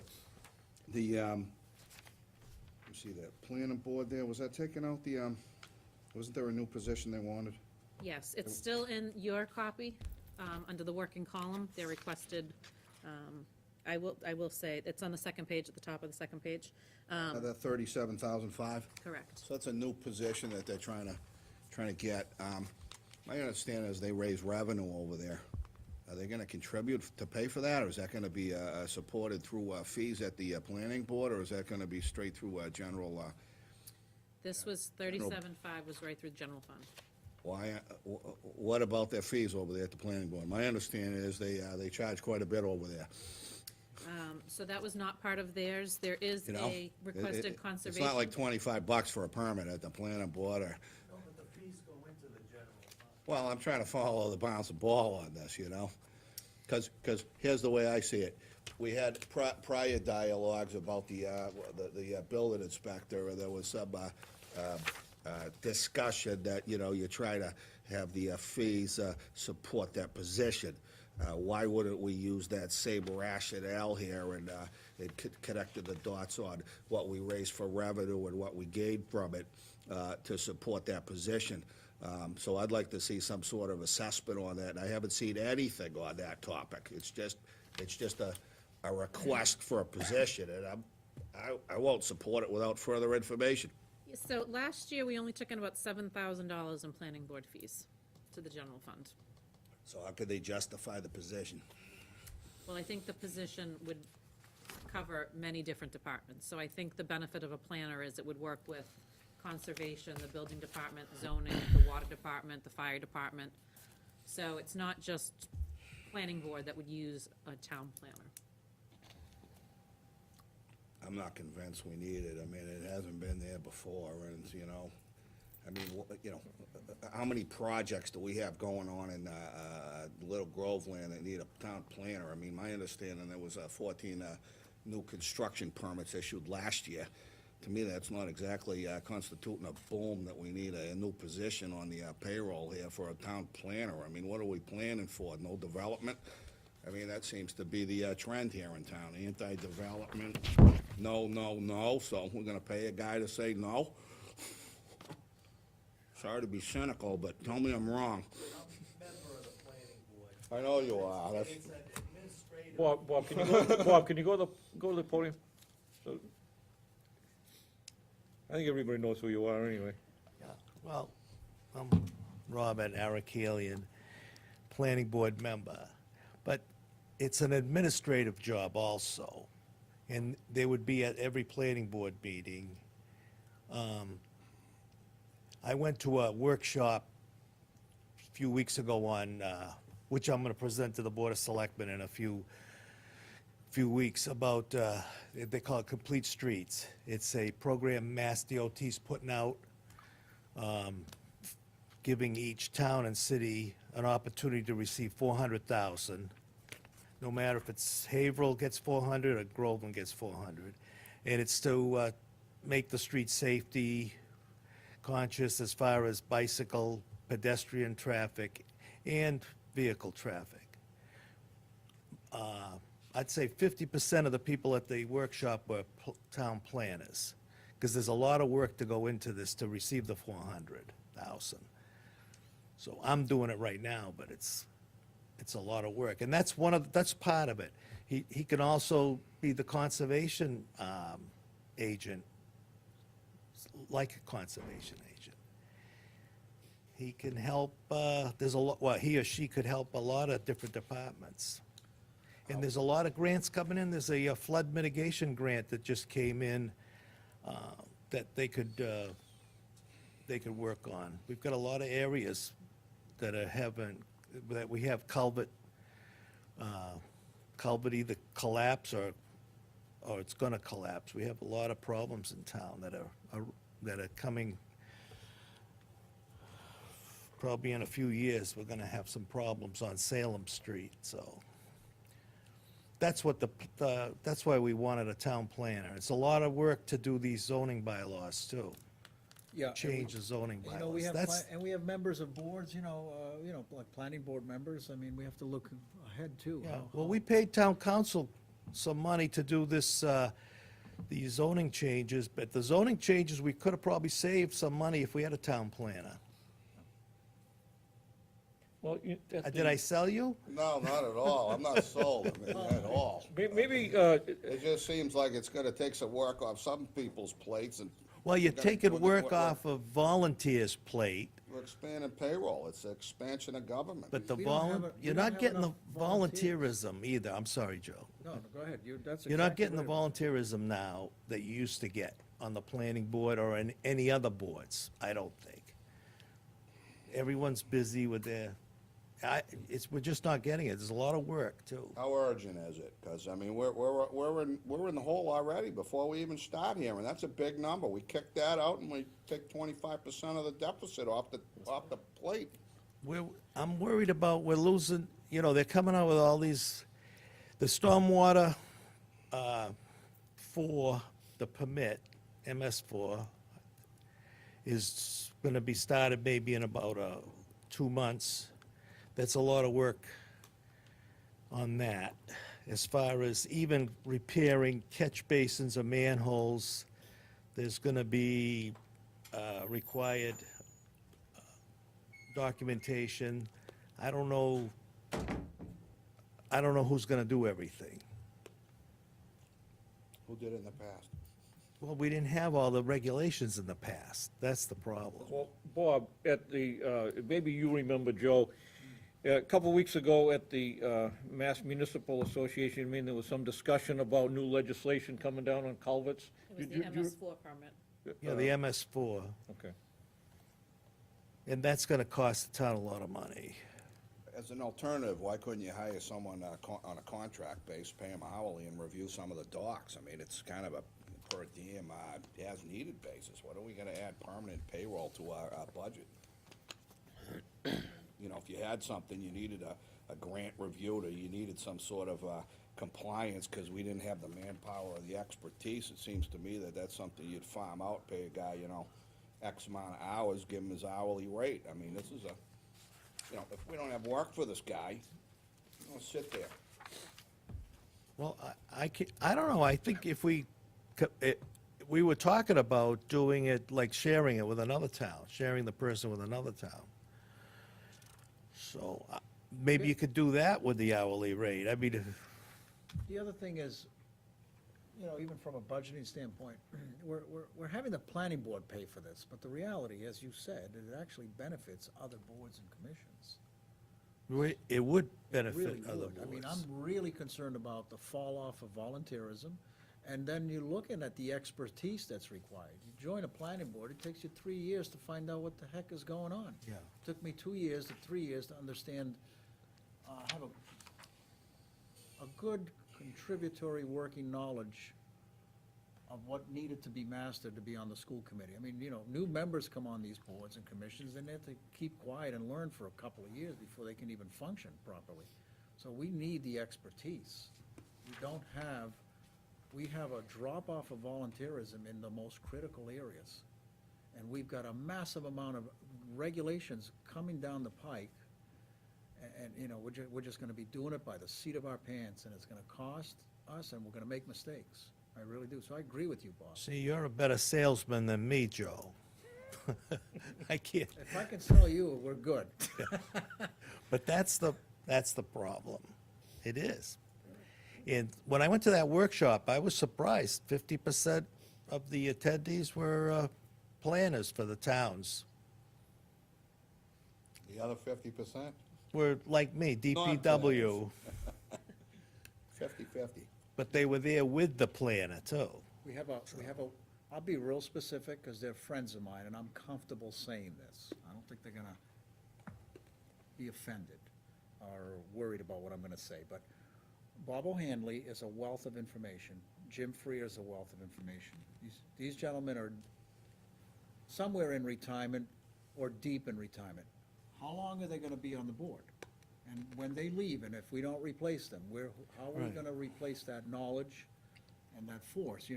Jim Freer, for example, spent untold hours of his own personal time on the bylaw project. Right. Untold. That's what I was trying to get at, Voluntary. that's right. Besides the expertise. When these guys really retire from that board, we need to have some serious credentials backing us up. So we need this Yeah. position. No, I agree. That's why we want it. As far as the zoning I bylaws, gotta be careful not to let anybody know that they're old. but there was a draft of the zoning bylaws from what I've heard, and it cost the town in legal fees, what, 37,000 or something? Quite a bit, yes. Yeah, so it wasn't that, it was, volunteers going it alone with no expertise. I mean, the town dropped some serious money and it got put on the back burner and collected dust for a long period of time. So, we gotta keep these things moving. It can't get stale, because then you gotta pick it up, put it down, pick it up, put it down, and that's just drives up the cost of Well, I anything. think if you had a town planner, they'd push it through, too. They work it full-time. And speaking of collecting dust, we have the master plan that was Yeah, it's just growing. by. formulated 10 or 12, how many years ago, Bob, or Mike? What, 20 years ago? I think we spent like 60,000 and it's on a shelf somewhere. And there isn't enough will, time, Right. expertise, or volunteerism to get it off that shelf and implement the darn thing. But if we had a town planner, we could. We- We need to be municipal, we, as the Board of Selectmen, we need to sponsor an environment and have it properly funded to be good municipal managers. And look 20, 30, 40, 50 years in advance and say, okay, what is this town gonna look like? Otherwise, we just go seat of the pants. Budget cycle, cut here, cut there, red line this, red line that, and what's this town gonna look like in 50 years? It's gonna look ugly. Dan? Whose decision is it as to what the town's gonna look like? I mean, is it a hired bureaucrat, or is it the people coming before us on hearings and having discussions about, what they want done? I mean, we're just gonna hire someone and what? He's gonna come in here and say, this is the way it's done? I mean, I'm the pro and this is the way it is? I mean, I don't want that big city attitude, No, they sit with the board and they recommend, but it's at the board would vote, but then they would carry the policy, they would It's ex- implement it. It's expertise, and thank goodness it's not a voted position, not an elected position. It's expertise that we would have appointment authority over to make sure that we align good expertise with a position that, that will help us. Just the, code enforcement, just Right. that, really, is a job. Well, I think Denise told me, it was in Swampscott, that the planner was the town planner and the conservation. There's actually quite a few of those around the state. Well, you want to see? Yeah. Mike's gonna be town planner now? No, I don't want to be town planner. No It's way. too big of a job. Chief of police? Right. I'm retired, I don't want to take that on. But Denise, how would this work out? I know Conservation is interested in hiring somebody for, say, 15 to 20 hours a week. I believe in that budget that I submitted, we committed to spending $24,000 of our own funds towards it, and we asked for another 6,000, so that roughly 30,000 was gonna cover half of the position, but I haven't heard that discussed here, so. Well, I haven't asked about the conservation piece yet. So, yeah, so it's in the budget for, I think it was 7560 is the conservation piece. And 37.5 was going to be the town planner. And then in addition to the extra money that you were contributing from the conservation. So we figured it would be about 70-30 or 60-40 of the work week, with more concentration on planning and then less on conservation, whether it's the 30 or 40% of the week, to make one full-time person, was what is actually proposed. Yeah, Because okay. you both have asked for added staff. Okay. So, from a conservation point of view, we are willing to pay, 24,000 of the total that would be covering the conservation end. That money comes out of fees that we collect. It's not a stable every year kind of thing, but, we feel roughly, on an annual basis, we can commit to somewhere in the $20,000 to $24,000 a year. So, from, part of that position would be funded by fees, and perhaps there's a way to do the same with planning, I don't know, you know, it's Additional- slightly additional different, but, fees. yeah, yeah. Or I don't know exactly how planning board fees, they're different than conservation fees. Conservation fees is required under the state, certain amount of them, and then we have some under the bylaw, so it's a little different. I don't know how planning does it. But the thing to take into consideration especially too is, which Bob didn't mention, is planning has to pay for consultants. So that would go away. If we had our own expertise in-house, we wouldn't have to be hiring a private contractor. You know, so we already kind of are hiring people, but it's expensive to do it that way. I just think for this board, we don't have enough information on an analysis, and what cost are you gonna pass on to the, a developer or somebody that wants to build in town on their own property? Is it gonna be cost prohibitive? I mean, what's the before and after going to look like on those fees? Cause it is more regulation, it is more overhead, it is expansion of bureaucracy. Well- You are gonna pass that on to the end user, which is the property owner. Yes, So- but you're looking at it from that point of view, but I'll tell you. No. But I you should. have to look at, I agree with you. I should. But you also have to look at the other side of things.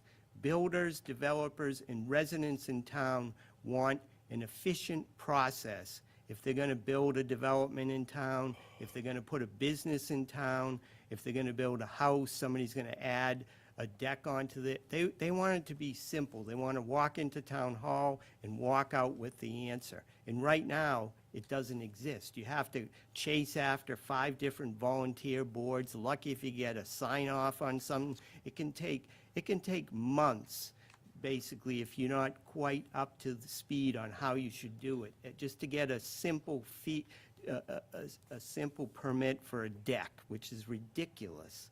And, you know, so imagine that any developers coming into town, sure, they don't want to pay more money, but on the other hand, I think they'd gladly pay more money if they figured that they could actually get something done in a reasonable amount of time.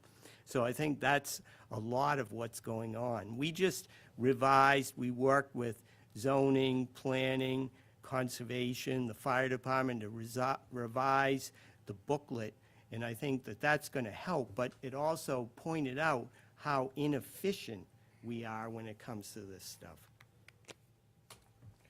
One more comment. Go Mr. ahead, Chair. Joe. Just want to show this to the audience. We have here a Town of Groveland Development Permitting Guide. It's put together for the Town of Groveland by the Merrimack Valley Planning Commission. And this is just another part of, you know, advancing this town on exactly what you said, Mike, on getting stuff done. Somebody wants to put an addition or bring a business to this town, it's a nightmare. It's talk about bureaucracy, it's a patchwork, is what it is. We need expertise, we have to fill a massive volunteer void, and we need to plan properly for the future of this town and manage it properly, and you know what? It needs to be done. You know, sometimes you just can't get everything done without getting the right positions in place. And I think I'm really thrilled that a good chunk of that is gonna be funded by fees through the conservation. I think it's a great way to go. We don't need any more evidence of that. That this position is absolutely needed.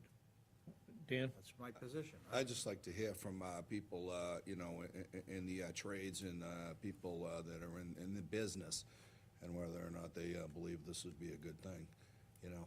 I don't have enough information to draw a conclusion on it, you know? Cost benefits, I mean, this to me is the initial dialogue on that. Would people in the construction business want a town planner to deal with, as opposed to the current system we have? Is what we have hodgepodge? Is it archaic? Is it inefficient? You know, if we hired the town planner, you know, what's the average, cycle, you know? If it cuts it from 6 months down to 3 months on your plan, then, yeah, there's a cost to benefit. You pay a little bit, but you get something back. So those are the things I need, some information on to formulate an opinion. I don't know. I wanna, my concern is that we've got a budgetary problem here. I don't know that this is an emergency. Certainly, if we had some hearings on the subject and we had some more information, we could add this at a special town meeting in the fall, but I don't know that this is an urgent, emergency type of situation for our upcoming, town meeting, and, without more information, I'd like to cut that from the, budget, because, we're around $200,000 short. But I think we need the grants that are coming out with the stormwater grants and the complete streets policy. Bob, maybe you can hit the podium again, so people can hear you. I didn't wanna waste your time too much. We got plenty of time. It's only 8. I just think with the stormwater grants coming out and the complete streets policy by Mass DOT, just that alone, there's a lot of, and that's not going away. When I went to the workshop, they said it's not gonna go away. It's gonna be every 2 years. So, So you've been in the business a long time. You've been elected, you've been the Yeah. road commissioner for long before I came to this town, right? How much, you talk about the new regulations, is that gonna take you away from your job, or there's not enough man-hours in the day? I mean, why is it problematic? Why isn't it just a matter of you look at the new guidelines, you understand storm drains, I don't. there's not enough time. It requires 20 hours a week, 100 hours, a block of time. There's gonna be, you need, 200 to- hours. in order to get the grants, you wanna get the grants, you wanna be active to get them, proactive, get the grants. But you've gone through similar processes before. Yeah. So why couldn't you apply for those grants? I did years ago, 1997, the big flood we had here. And we received a big grant, but there's too many coming down the road now that need a lot of paperwork done, more paperwork. And you're not comfortable with that. It's too It's time cumbersome. consuming is what it is. What's that? Grant writing is time consuming. Right. But it's gonna be done well. So do And we need a everyone is grant different. writer? Is that what a planner is? Well, Grant writer? I thought the plan, it could help with the grant writing. That's what I thought would Well, be. some of Maybe we the job descriptions that we got, there was a couple of them that were kind of impressive, because the job description mentioned proficient in grant writing. Right. And in the absence of, we're gonna create our own statistics once we implement the position, and then at some point, if it's not working out, you could phase it out. So at this moment, from a decision standpoint, I have to look, okay, who is providing testimony that this is needed? Well, 3 members of the planning board, the highway commissioner, I think the entire conservation board, I don't wanna speak for those guys. And I believe that the building inspector also would provide some pretty amazing testimony of the necessity of this position. The water and sewer And the department water does and the sewer same. department as well. So, I have to default to our colleagues who have the expertise, who work with this stuff every day, that are telling us we need this. I'm not going against that. Well, Someone's said- gotta represent the taxpayers, Joe. Well, it was 7,000 last year, Denise said, revenue from the planning board. It might be, it goes up and down. So this year might be 40,000, because there's a lot of building going on. This is a building boom, isn't it? You've been here It's for, a boom, huh? Well, it's not well, there's a lot of Tumbleweed blowing through subdivisions. town, and it's a boom. There's quite a few subdivisions that are coming in. Ed, So it was one of those you couldn't guarantee. I'm all set, thank you. please have a question. Yes. I just wanted to add one thing, just as Bob was talking about some of the projects and the grants. I just wanted to throw it for comparison's sake. I mean, the Route 97 project that, we've been working on, it's been years, and it has consumed so much time. And when you're dealing with federal grants and state grants, there are meetings and paperwork and town council, and, so when you start adding some of these other grants, the MS4 permit, which is gonna add so many more layers to what we're already doing, things like that. I just don't know that there's enough capacity in the highway department to get some of these larger projects done without needing additional help. And I think a planner would help on some of those things.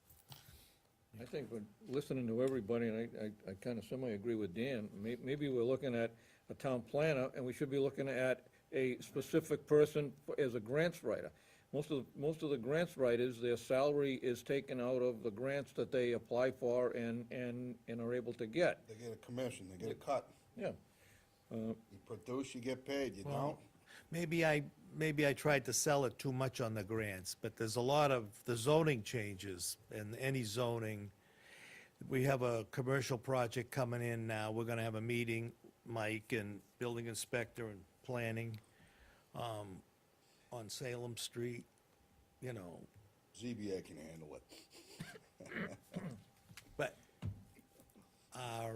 if you saw the court decision of 1988, the town of Groveland, the judge recommended that the town of Groveland immediately change the zoning bylaws. Because everything's by special permit, you know? Right. There's Skid no case, is that what you're by talking right. about? There's no by right. The skid case versus Braintree? No, this was a Groveland case. Oh, Eagle Builders. oh, and they referenced the skid case, I'm sorry. Probably that was it. It was a You judge. can't have everything be special permit. Right, You have to have some permitted uses, or it's, right. You have to have permitted the uses. effect is spot zoning. It's not exact, but it's, So maybe I was selling the grants a little too much, Ed, you know? But Oh, I don't think you were. no, there's a lot, it's like the person would have to be well-rounded, maybe.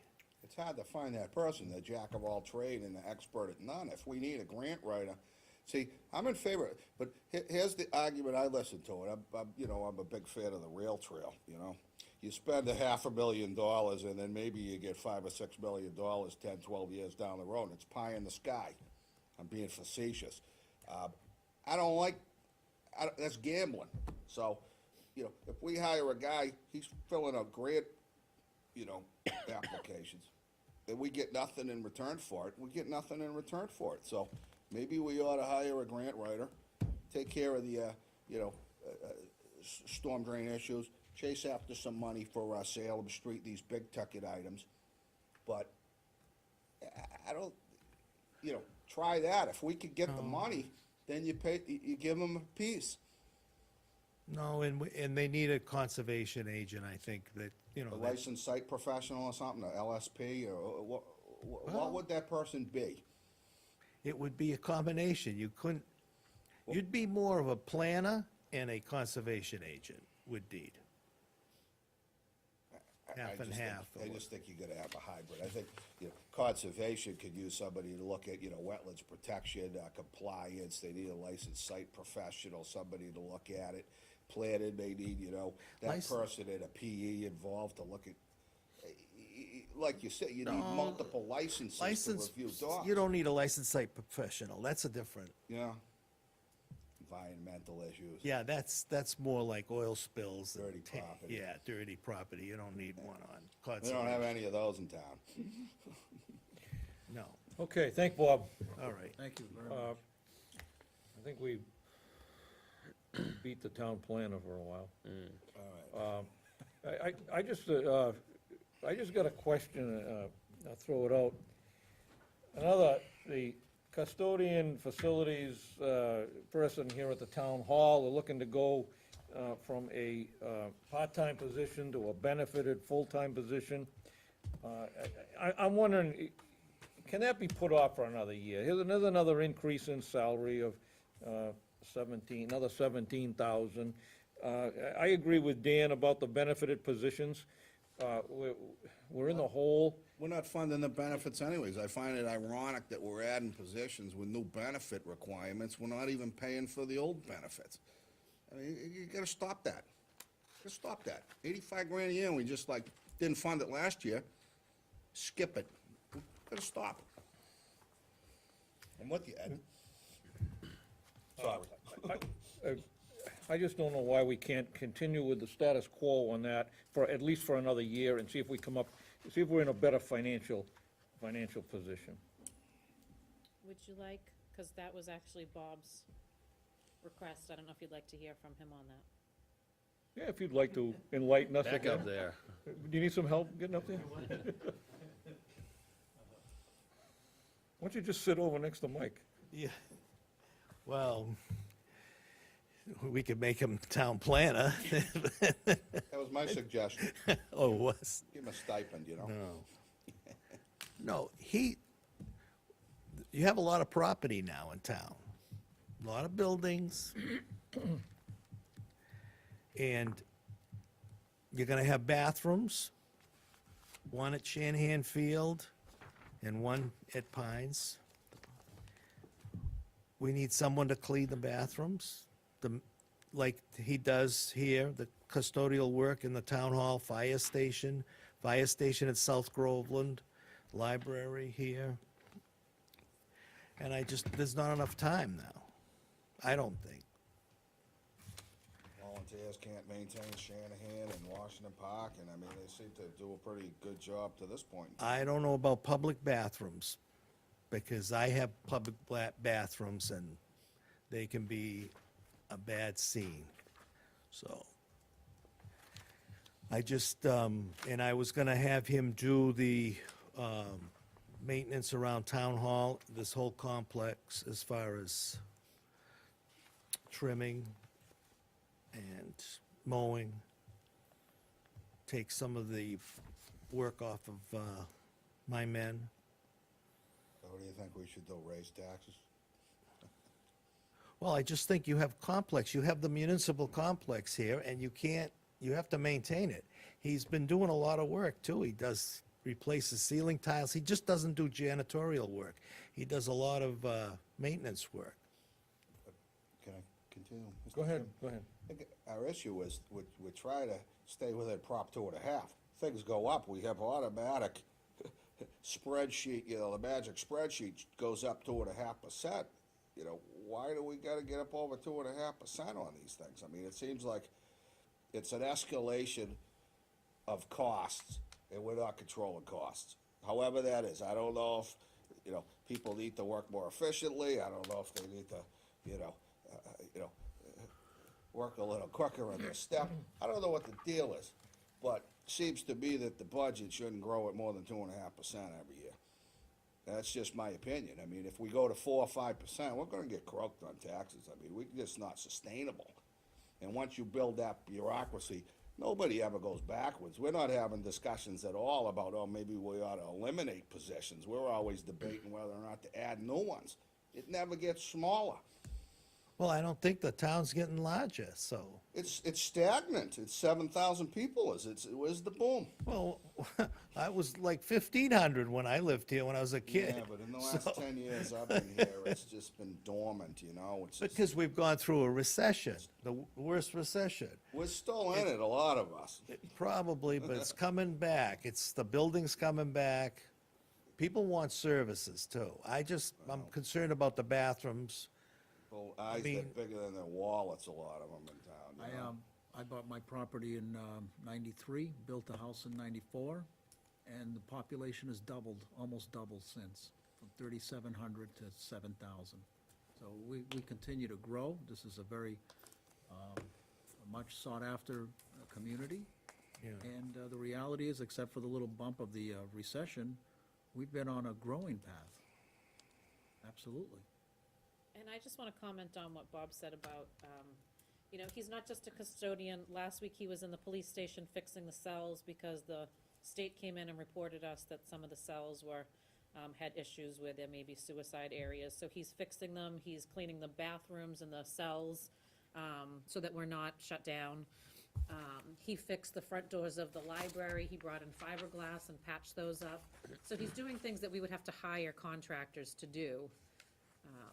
And we'd have to pay them much more. So he is doing, but there's just more projects than he has time for. At 18 hours, he cleans 5 buildings almost daily, and then he factors in the projects around that. When the bathroom discussion came up, we either need to hire somebody to clean those bathrooms, or we add on to the current hours. So that was what the whole thinking was. And then we figured if we were adding on to the hours, if we were going to make it, in fact, benefit eligible, well, then we were gonna keep adding stuff, because once you cross that threshold, might as well add more things. which is where the town hall complex and the grass and the trimmings and things like that fell in. Well, I don't think there's any question that he does a nice job. My personal opinion, we can't afford it at this time. But- Mike? I see both arguments, but there is a budget crunch. Yeah, well, it's whatever. Just concerned with the bathrooms, and we'll see how that goes. Maybe you can find someone, I don't know. But I just think we need a full-time custodial person here, maintenance custodial in this town. All the other towns have it. I know you don't like to hear that, but they do. They all have a full-time. I hate that argument. I know it. It's two wrongs make a right. This guy gets paid that, we gotta get paid at least that. This guy gets 2.5%, we gotta get 2.5%. It's just to ratchet everything up. That's just what happens. It's government. Just keep ratcheting it. The taxpayers get squeezed, property values are stagnant within certain ranges. No, I'm not, I'm probably in the top 20 taxpayers. You were in the top 10. I'm in the You're top in the 10, top 10. okay? I pay over 30,000 a year, so. You want your taxes That's to go all? You should be paying more than that. You're getting a bargain. up. Gotta pay your fair share. So I don't want to pay a lot of taxes either, but I think we have so much property, buildings, that's our infrastructure, and we have to take care of it. And the buildings are aging, and we're adding a building, the electric, There's other ways don't of doing, maintain their I think there's other ways of doing it, I'm not, are we gonna add to it Becky if Paul? we take it over? Oh, for instance, Shanahan Field, right? Oh, I see. Soccer people use it, right? They And others. spoke out of turn. A nominal user fee for the people that are using it. Washington Park, baseball. If you put bathrooms there, that organization over there can handle that. So I think if the users want the facilities, then they can figure out a way to pay for it, but I don't think we need to add payroll with benefits and retirement benefits. I hate to keep beating that dead horse, but we don't even fund our benefits. We do not. We have not. I want that to change. So, it's a credit card mentality. We keep borrowing money, even if it's on paper. If there's an obligation to pay and it comes, home to roost in 10 years and we just ignore it for 10 years, it doesn't mean it doesn't exist. It does exist. It's real. So we need to solve some other problems in town. Bill's not here, but Bill supports, selling off some property, expanded a commercial base, That's a big picture, long-term outlook. I support that as well.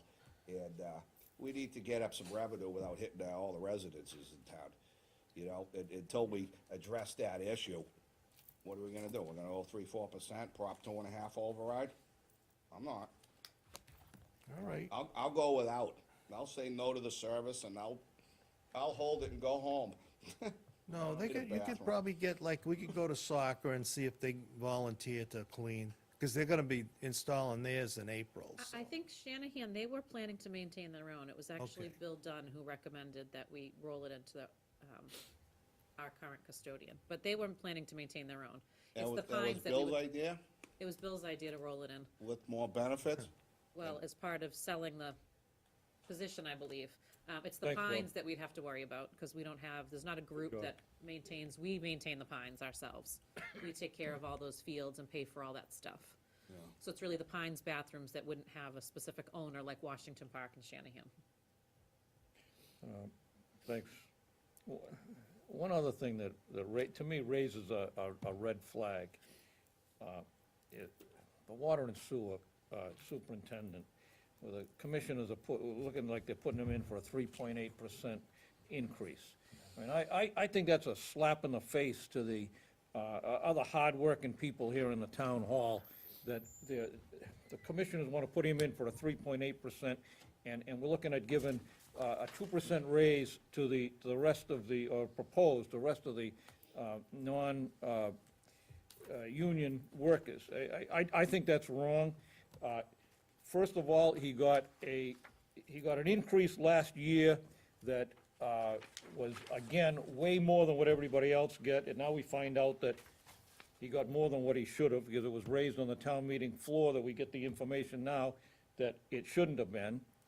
And then, in a past meeting, that we had suggested, we wanted the town hall open on Monday nights.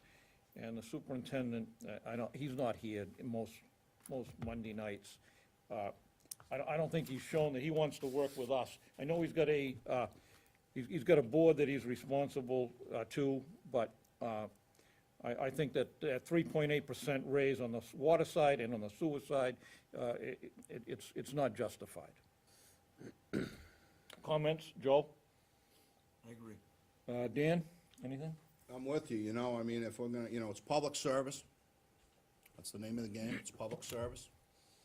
And, if we have people in town and, we have, fiscal issues, and if everyone's gonna tighten their belt and, stay with whatever it ends up being, 2% increase or less, then, that's, it can't be a tale of two cities, and, it can't be someone's getting 2%, someone's getting close to 4, so, it's public service, it's an issue of fairness. I agree with you, Ed. Okay, Mike, anything on that? No, I agree, it's good comment, accurate. I'd like to add one. Go ahead, Joe. However, the position does deserve an increase, and it should be aligned with the customary increases of, what was it, 2%, everybody else? Everyone is at 2% with the exception of the highway union, because their contract calls for 2.5%. Right, okay, so I mean, I wouldn't, 3.8 is a little rich, but that's certainly 2% on both sides. Okay, anybody else got any comments on the budget? Well, the Finance Committee has signaled to the town that they will wish to vote on a budget after we voted, so when shall we vote? When's Bill coming back? So right now I have it, but I don't know that you'll be ready. I have it for next Monday night that you'll go through and make, because that's when we're focusing that special meeting solely on the budget. On the budget, yep, okay. So if you vote on the 28th, you would then turn your budget over to finance, which is really what should happen. This board should be recommending to finance. They should be taking your recommendations into consideration before they make their final recommendations. That's the normal course. And then they would vote on April 4th, because they will be short a finance board member for most of April. So they need to make their votes in order to make it into the warrant on the 4th. Okay, so we vote next week? And then I won't have you vote on the town meeting warrant. I'll give you a draft, and then we'll put that on either the following meeting for you to actually vote on the articles. Okay, so that will be further discussion on Monday night? Monday night's all budget. All budget. Okay, So what we need to do, Is there anyone you want to speak with? Are there any departments that you need clarification of to make your vote? I just want to make sure you hear from everybody you'd like to. fire chief on his request, there's another part-time position that they're looking to make, he's looking to make a full-time benefited position. And his request is for $50,000, $50,315. I think, Did he meet with you last meeting when I was out? Wasn't he coming in to discuss his budget request? Did. That's did, what he but was not- on the, didn't touch on the salary, I don't remember. oh, okay, that's what I had put him on the agenda for, Oh, okay. but I don't know if he discussed that with you all. It's, That's an 82% increase, Mr. Chair. Well, that's, there again, it's a part-time position going to, request for a budget, a benefited position. I think, in these fiscal times, we gotta look seriously at that. I mean, everyone asking for, more than 2%, I think that, they're out of step with the times here, And I would still maintain across that the board, I mean, th- seriously. This board needs to negotiate that. The fire chief does have an expired contract, so if you're gonna change hours or his salary, it really should be something that you're meeting with in negotiations, in my opinion, with him. It shouldn't just be an increase that's automatic in the warrant. No, that, point well taken. Well, are these all, if they're voted on in the warrant and they become automatic? No, so, It's a budget limit, and you still have a right to negotiate it down, isn't that correct, correct? so town meeting, so if someone stands up at town meeting and asks for an increase, asks for a change in hours, it's still subject to this board granting that. So, yes, if they vote, if town meeting votes 50,315, it does not mean that that's what he's getting. It's still subject to what you decide his salary would be. And that goes for every A position. lesser amount, but not more. Correct, you cannot exceed the We appropriation could amount. not exceed the appropriation, so town meeting appropriates funds. And again, it's up to the Board of Selectmen to determine what that number is below that threshold, Correct, but if you go in with the 28. or equal to that. Right, if you go in with the 28,194, which is 2% over where he currently is, and there's a motion on town meeting floor to increase that to the 50,000, you cannot leave town meeting without a balanced budget. So they would have, someone would have to stand up and propose where to take that difference from in order to give it to the fire chief, for instance. So they can't just make an announcement that they want to do it without having a solution to do it. Correct, there, it has to be a balanced budget. So if you're proposing to increase one line, there needs to be a proposal to decrease somewhere else to cover that deficit. And then, yes, you may do all those things and add that appropriation, but it's still subject to this board setting the salary. So all they would be doing is putting money in a line that theoretically this body may never spend. Basically having the authority to deny it. Correct. Town meeting can only set the appropriation. They don't determine spending or salaries or hours. It's this board. Well, Mr. Chair, I agree with you in principle. I agree with you on all levels. It's something that I've advocated for consistently. Position should not be converted to a full-time or benefited position. Okay, thank you. So we'll, further discussion on that will be on Monday night on the budget discussion, which it will be the sole meeting. Okay, votes of the board. Minutes from February 22nd, 2016. Yeah, somewhere. You have the correction in there? I didn't reprint them, but when I Okay. finalize them, I will. All right. There'll be I just asked a correction in the approval of warrants, just adding in the word seconded on Selectman Demore, seconded, which was left out. Do we have a motion to accept the minutes of the February 26th meeting, 22nd meeting? So moved. Second.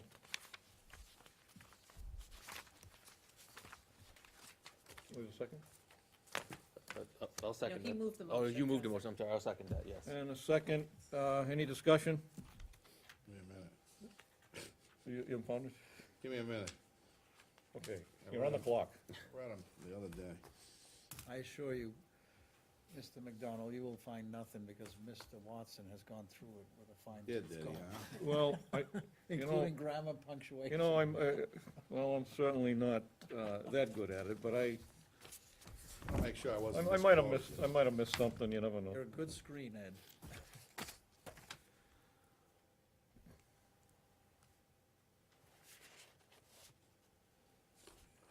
All right, all right.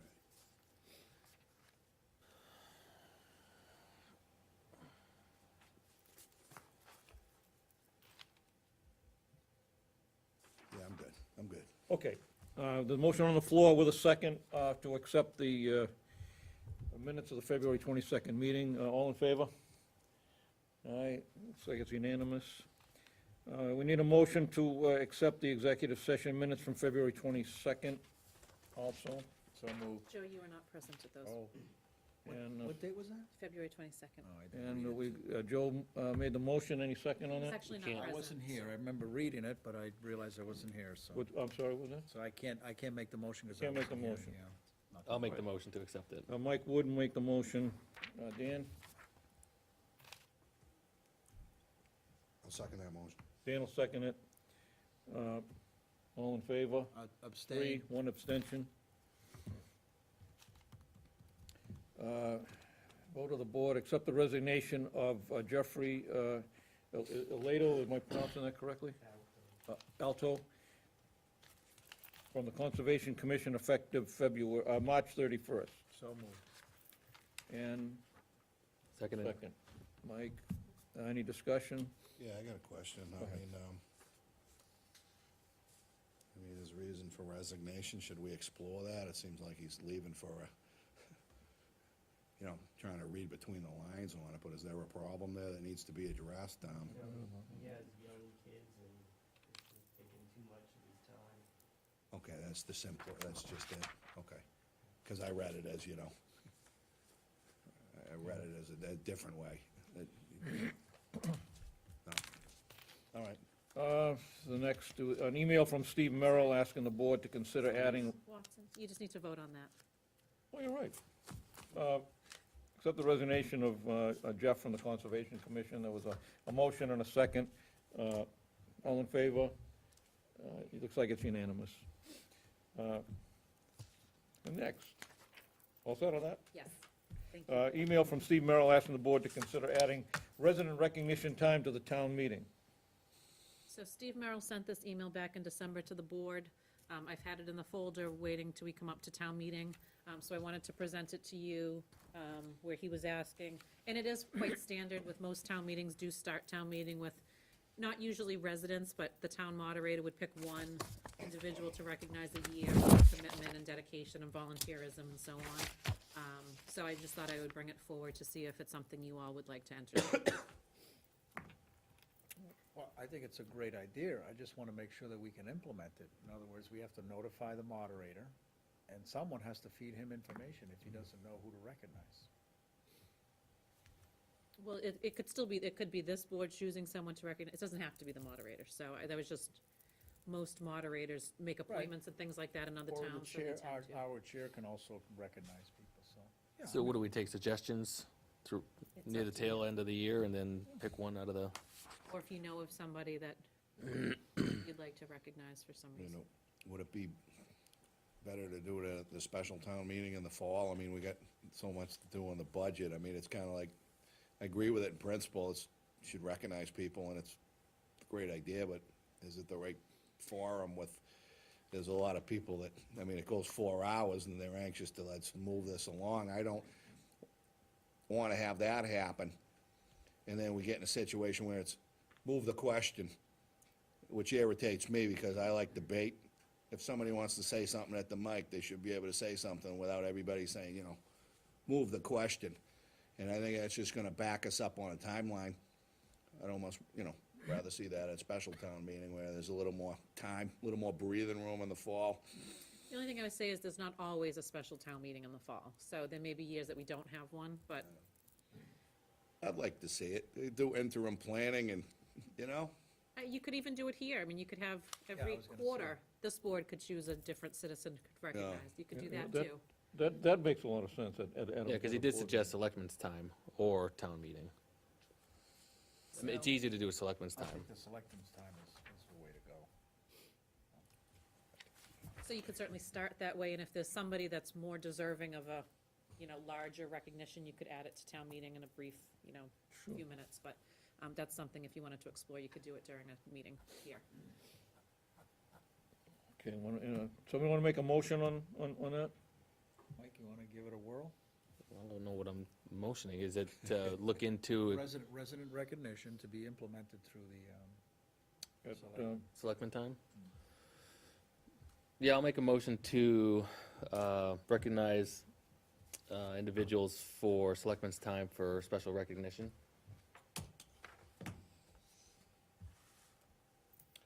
Okay, motion on the floor, a second? I'll second that. Joe seconds. Any further discussion? Why don't we vote on this? All in favor? Sounds good to me. Sounds good. Unanimous.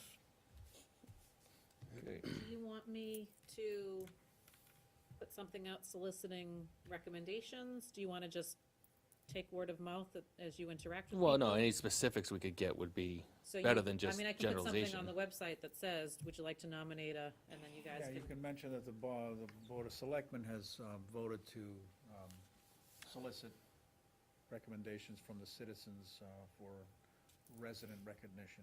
And would you like to start it quarterly, monthly, or just see how it goes? We'll see how many It's- recommendations we get. Yeah, I think it's a good idea.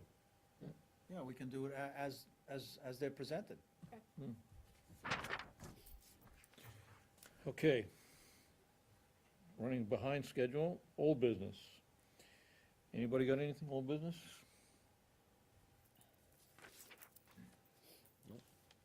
I do. Dan, you got anything? Not tonight. I do.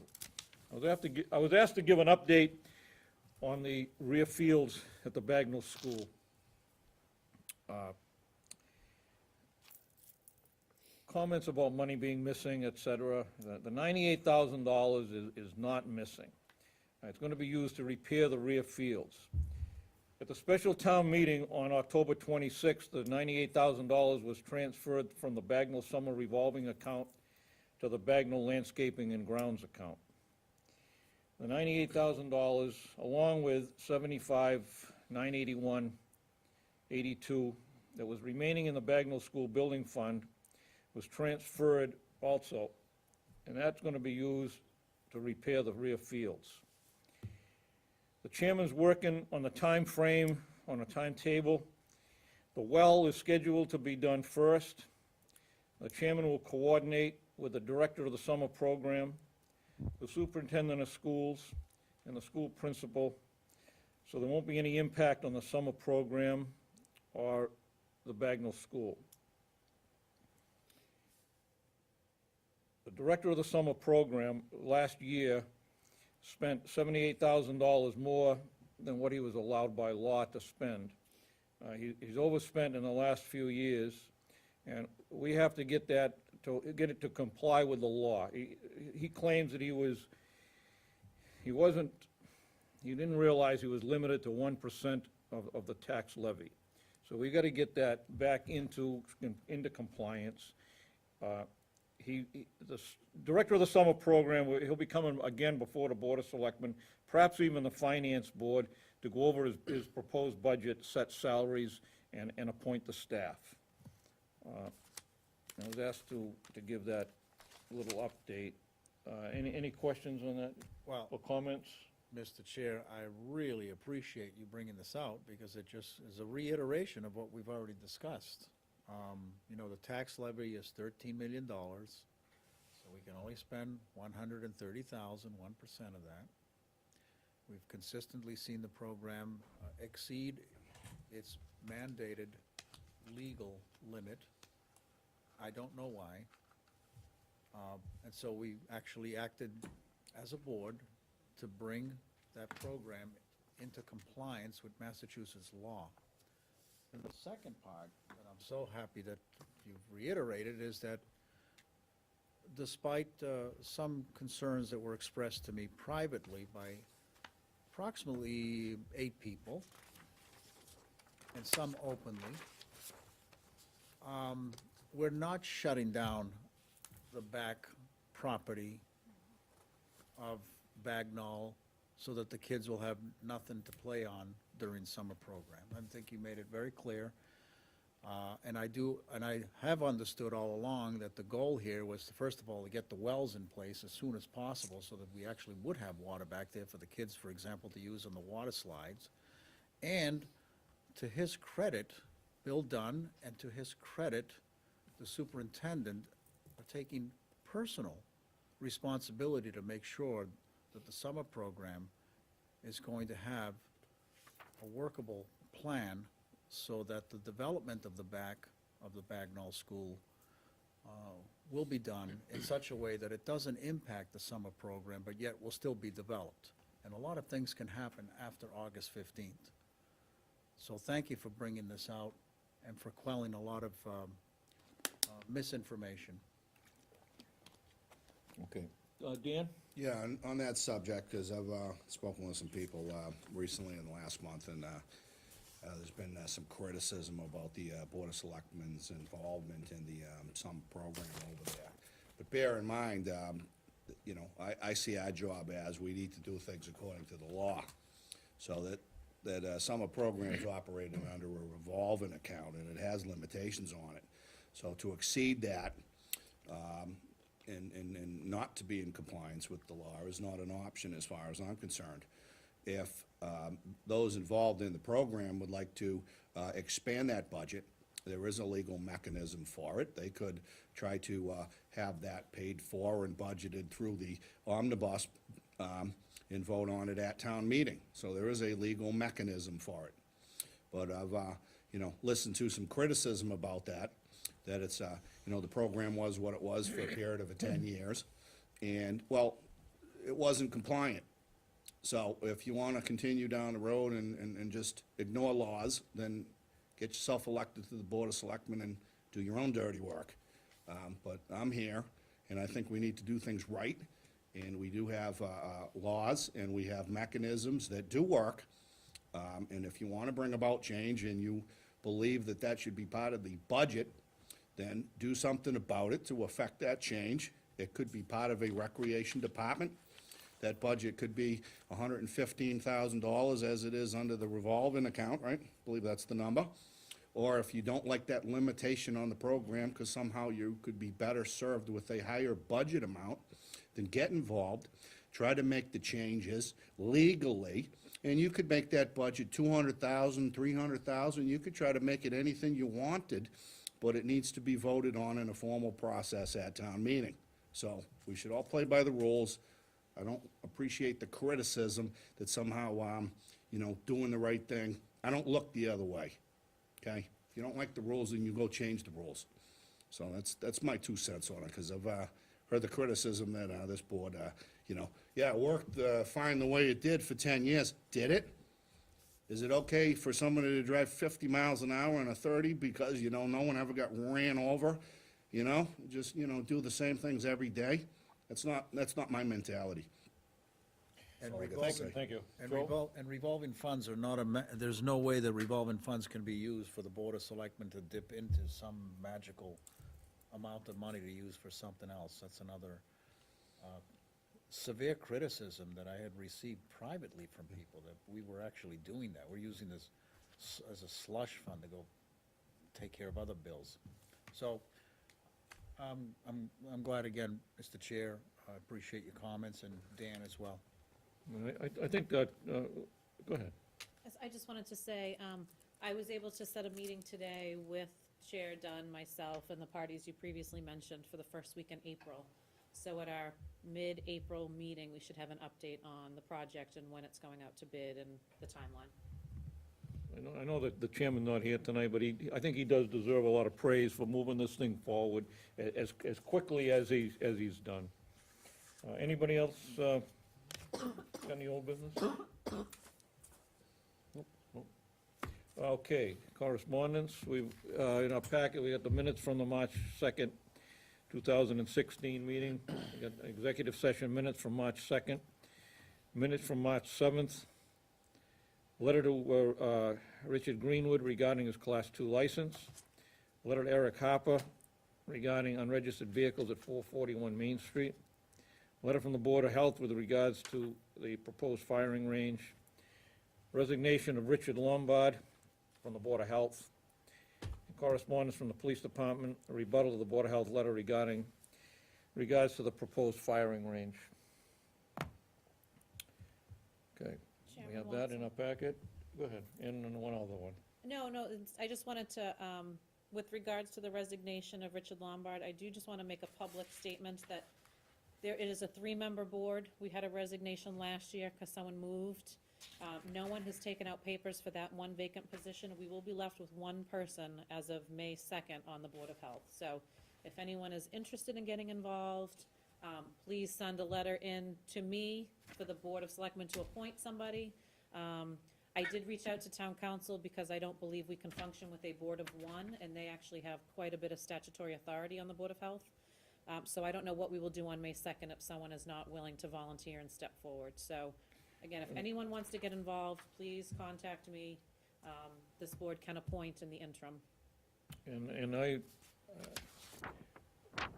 reading his, uses some strong words there. I don't know, did you read that, Dan? His resignation letter? I did.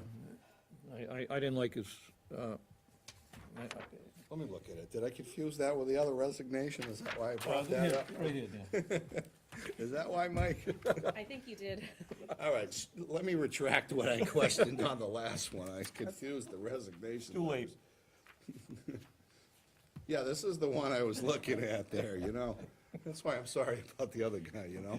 If you have family issues and kids, I'm good with that, all right? Sorry. No, that's the strong disagreement with him. Is there an issue that we should address here? That's a good point. So, I don't know what that means. I think there's strong personalities. This is on the letter I was talking about, Tom, I'm sorry. I think the board members, I think the two board members both have very strong personalities. And I think there's been, from what I've heard from other employees that have either attended the meetings or have overheard the meetings, they've been quite contentious lately. No resolution, compromise, integrity, I mean, pretty heavy language here. Well, that's what I thought. Well, and again, we want to encourage people to volunteer and get involved, but, we have to maintain some level of civility, The Board of Health is elected, so Right. that's one of the issues is. So you get elected and it's rock'em But sock'em right now, to roll. fill in, you'd have to appoint somebody. To fill in, you would have to appoint somebody, Interim, interim, correct, to fill the remaining terms, because no one, unless someone does a write-in campaign, which, so, we can certainly wait until after May 2nd to see if someone writes in on the ballot, but we need to have a plan if on May 2nd nobody does that, because we will be down to one board member. what's involved in this, once a month, what, They meet once a month, if that, actually. They don't meet regularly, they weren't meeting in the summer, for instance, things like that, so. and what are the benefits? You get free meals if you visit a restaurant. So if you're elected, you can, pay for insurance through the GIC. I mean, we're gonna sell it a little bit here, I actually don't think, not with them, they don't have No? stipends. Maybe they do, oh, they do. So as long as you have a stipend, you can be on the health insurance, as long as you pay 100%. So yes, they would have, So it wouldn't cost the taxpayers anything, but they could buy into a group plan. That's a nice feature there. Somebody's interested, might be the wrong reason to do the right thing, but maybe you could couple it with the right reason. well, they oversee, No? septic and restaurants and food permits and things like that. So if anyone's, involved or likes to dine out, maybe they'd want to look at the restaurant inspections. What is the stipend on it, just so people know? It's very minimal. More or less than ours, Yours is the highest stipend of all Oh, boards. geez. It's very minimal. Board of 1,500. The free food will eclipse the stipend. Free food. The free food. Maybe we could increase the It's stipend. $300. 300, huh? But we do have several committees that are still short positions, so if you're not interested in the Board of Health, there are plenty of vacancies available on boards and committees in town. Okay, Finance Director's time. I just have a few quick things. I wanted to pass out, it's the same on every page, so you don't just have to look at the top one. It's what we talked about a few meetings ago, about putting a tax bill insert about town meeting and the town election dates. So if you are all okay with that, it's really just basic information with date and times. I will print those out and we'll insert them in the tax bill. I've given you all a copy of the proposed zoning bylaw changes. The public hearing is tomorrow night at 8 PM in this room. The zoning bylaws, they're on our website. They are posted in the lobby if people want to come in and look at them. We will have copies for town meeting. And as I said earlier, town council is working on the verbiage for the article for those changes. I left for you tonight, some of the board members were not here last year when we had some of the initial firing range discussions. One of them is the training liability and the use of deadly force pamphlet. Officer Fournier wanted you to have that so you understand some of the liabilities that come down to police departments with regards to training, specifically firearms training. And when you read your correspondence and the rebuttal to the Board of Health memo, you will see that they are going to have to come before this board quite quickly and ask for funding for training, because they don't have enough money budgeted to train going forward. The Town of Groveland Development and Permitting Guide that Joe mentioned earlier, I just wanted to take a minute to acknowledge Chairman Dunn and Assessing Manager Debbie Webster, who really spearheaded that. Bill Dunn was passionate about it. He wanted to get that completed. He worked closely with Debbie. She compiled the information with Merrimack Valley Planning and with our boards and committees to put that together. So I do just want to acknowledge that. It is on our website. At some point, this board will have to decide if we're actually going to charge a minimal fee for people to take a hard copy of that book, because we will have to pay to have them produced. As I said, it's on our website right now, but if we want to actually have hard copies to give out, we will have to pay for them. So it's a matter of, do we charge a few dollars for someone to take a copy or not? That's something that we'll discuss at another point. A reminder for the cemetery, remove your decorations by April 1st, because they're starting their spring cleanup. And the final thing is, I just wanted to make sure the selectmen saw the email that came out from Mike Davis of Open Space and Trails Committee, that Mass DOT has evaluated the Trails project and determined that it is eligible for federal aid, which provides a clear means to securing 100% of the construction funding. So Mike just wanted to make sure you all did see that email. If you have any questions, he will be happy to answer them. If you need an update on the project, he'll be happy to provide that to you. But I told him I would just make mention of it this evening. And that is all I have. Thank you. Dan? We've got some, I have something to add Typos when you here? get a chance. Do I have typos? says the for those qualified, the for those? It's a quick article Okay. on every one. Well, it's the same, I just copied it down to print it. The for those? I mean, I so can it's change grammatical- I can remove the, It's Old English. Something. Well, when you do that, capitalize the F. yes, I will. So I will make that change. Is everyone else okay with just the basic information that would be included? What's the timeline on this? Because if we decide to go with electronic, could that be incorporated in a notice or not enough time? Not enough tax bills have to go out next week. Okay.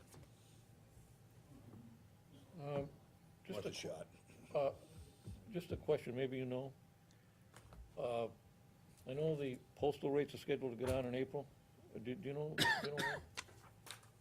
I think it's April, maybe April 1st. First, I did see that memo come out, but I'm not okay. entirely Yeah, sure. I heard that, I had the information, but I don't remember the date. Might be April. Big deal, we're gonna save a penny. Okay, I have, oh, I'm sorry. That's okay, no. Denise had mentioned the information that was given to us this evening's packet by Officer Fournier. I'm gonna reiterate a couple of things, if the chair will allow, and in fact, maybe the chair can intervene or we send a letter. Here's my thinking. This information that Officer Fournier has given us is an area that to me is uncontested. I have no problem whatsoever with two basic rationales for the need for a firing range for our police department when it comes down to this document. This document is a very scary document because it basically, it is a very good read on a massive unfunded mandate that our police departments in the Commonwealth have to be subject to, and the horrible consequences if an enforcement officer uses deadly force in this town and they do not have the requisite training that is being mandated by the federal government. We are in deep doo-doo. So, we do need the firing range. There is no need to rehash that. We also have a budget crunch or budget issue with the police department because it is extremely expensive to have the officers go out of town and get the necessary updated versions of training, which includes active shooting. So I understand that, but I have still not seen a proposal that does three other things. Number one, when you use frangible bullets are compacted with powdered copper, and then there's tin inside there as well. When those bullets hit a target, they disintegrate. That powder, the tin and the copper goes into the ground. The sandy soil behind the highway department does a very lousy job of absorbing anything, and 6 feet under is the water. We just, Selectman McDonald just reminded us again for the 20th time, we paid a lot of money for that land. And a good rationale for doing that was to protect the water aquifer. So I do not want to create our own Flint, Michigan here by poisoning that water, because the last meeting, you may remember that I read you some information as to what happens to the human body when we ingest excessive amounts of copper. So I need a serious proposal that says, how are we going to mitigate the potential for contamination of our water, our aquifer? To come in here, as Officer Fournier has, and argue the point that we've got some liability or some big budget issues if we don't do it, is not enough. I need a serious plan on how to protect the water. Also, I need a serious plan on how to protect people. At the end of the day, we're talking about setting up a firing range within a community. There's houses not too far away, and just behind this firing range is gonna be trails and recreation areas. We also need to have a serious plan about noise reduction and noise control. So, I think what I'd like to do, and I'm not gonna make a motion, but I would submit to you, Mr. Chair, and you can work with Bill, as the vice chair, the chair, that you express my concerns to the police department, or we write a letter inviting them to complete their proposal. They only wrote one chapter. Yes, we've got liability, and yes, it's gonna cost us if we don't get a firing range.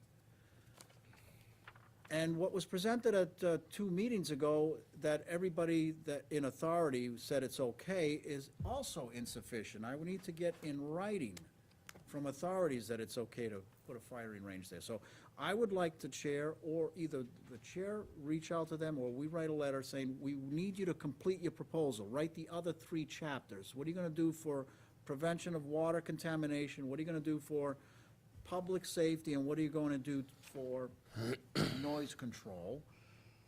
And then we need to have a series of public hearings. Then we need to also get sign-off from the health department. Now, once you present that, or we present that, either in writing or informally through the chair, if Officer Fournier or nobody in the police department is willing or able to write that proposal, I volunteer to do it. I'll get together with the resources that we have in our town. I'll get together, I'm gonna ask Mike perhaps for some input, Mike Dempsey, Bob O'Hanley, the building inspector, the highway commissioner. I'll take it upon myself to write a draft, because I do believe in this proposal. But if we don't have a serious plan with public hearings, so that we have a completed project, then we have nothing. I'm not gonna get fooled or scared into doing something because of liability, or because it's gonna cost us a lot of money. That should answer most of your questions, Joe. We have it in our packet, or we're given tonight. Well, I did read it, but it's insufficient. Because what this does is it says, again, it talks about, for example, Elizabeth Callahan.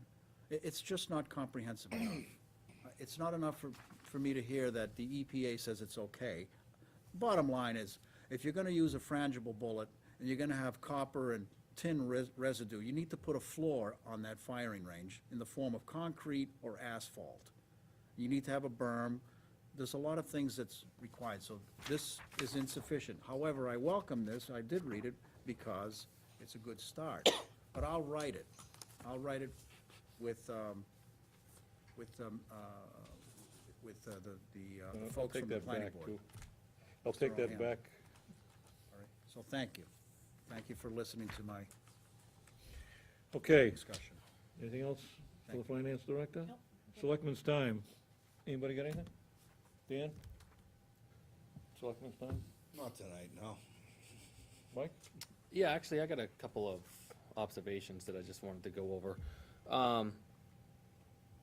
So I walk around town a lot with my dog, and I run around town a lot, but I noticed there's a lot of trash around town, and I don't know if it's coming from people putting their trash out and it's getting knocked over, or if people just throwing it out their windows, but there's a lot of trash around town, so I don't know if there's a process we can do to pick it up, or have the sheriff's department come in with their chain gangs or whatever and pick it up.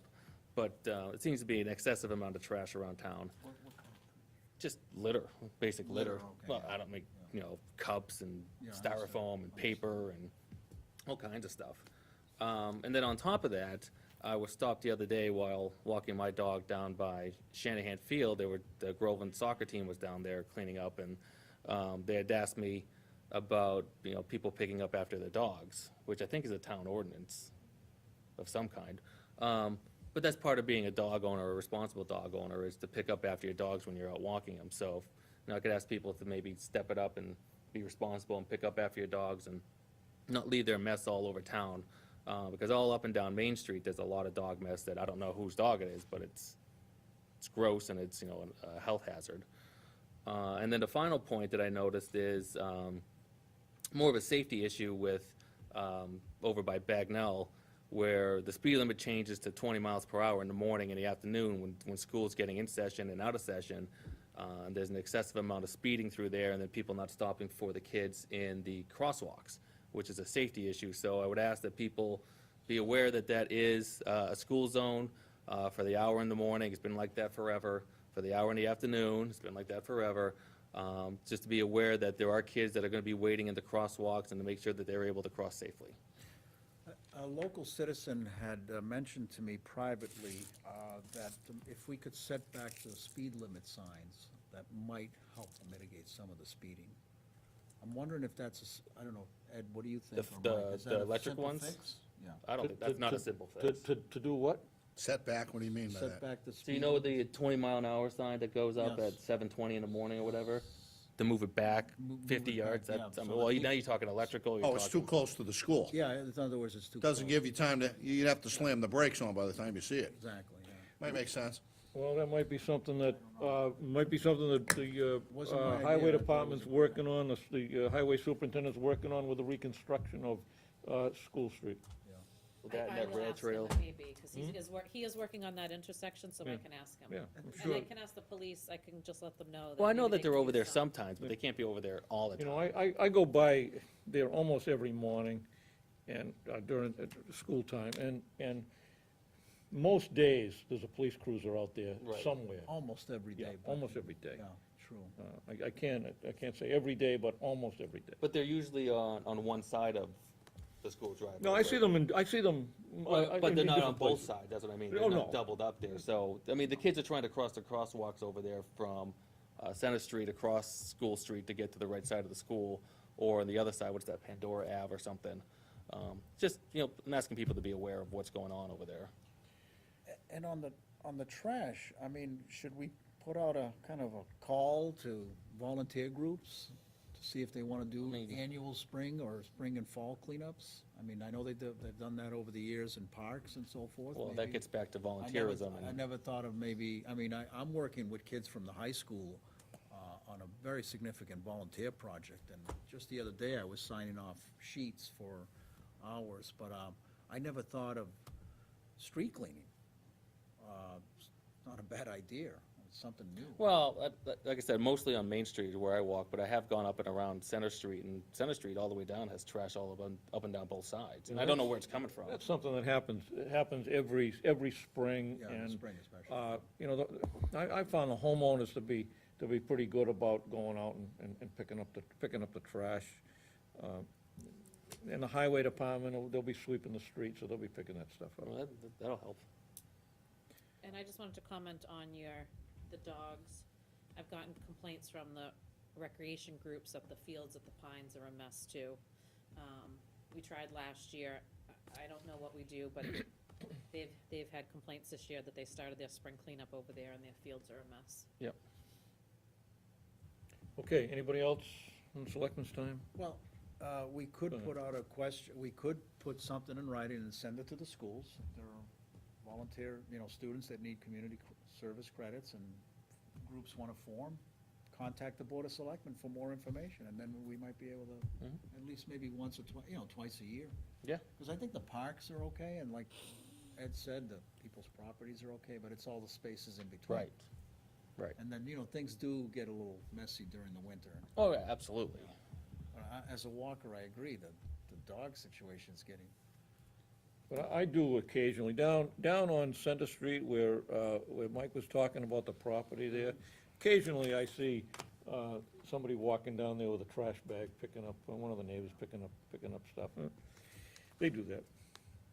I just have one other thing. I know Denise touched on it, and we had mentioned, I think Bill wanted to mention it at every meeting, about there's open positions on town boards and commissions, as well as some elected offices. And if anybody's interested in serving on any town boards or commissions, to indicate, send a note to the finance director or the Board of Selectmen, Cassandra, that they're interested in serving, and hopefully we can fill up these vacant positions. I know you mentioned it before. well, I'm gonna send a letter requesting the board if they would consider me for an appointed position on the health department this week. Especially if I'm gonna be writing a project. Okay, anybody else? Looks like we're right on schedule. We have a motion to adjourn. So, There you go. Seconded. All in favor? Unanimous. Adjourn.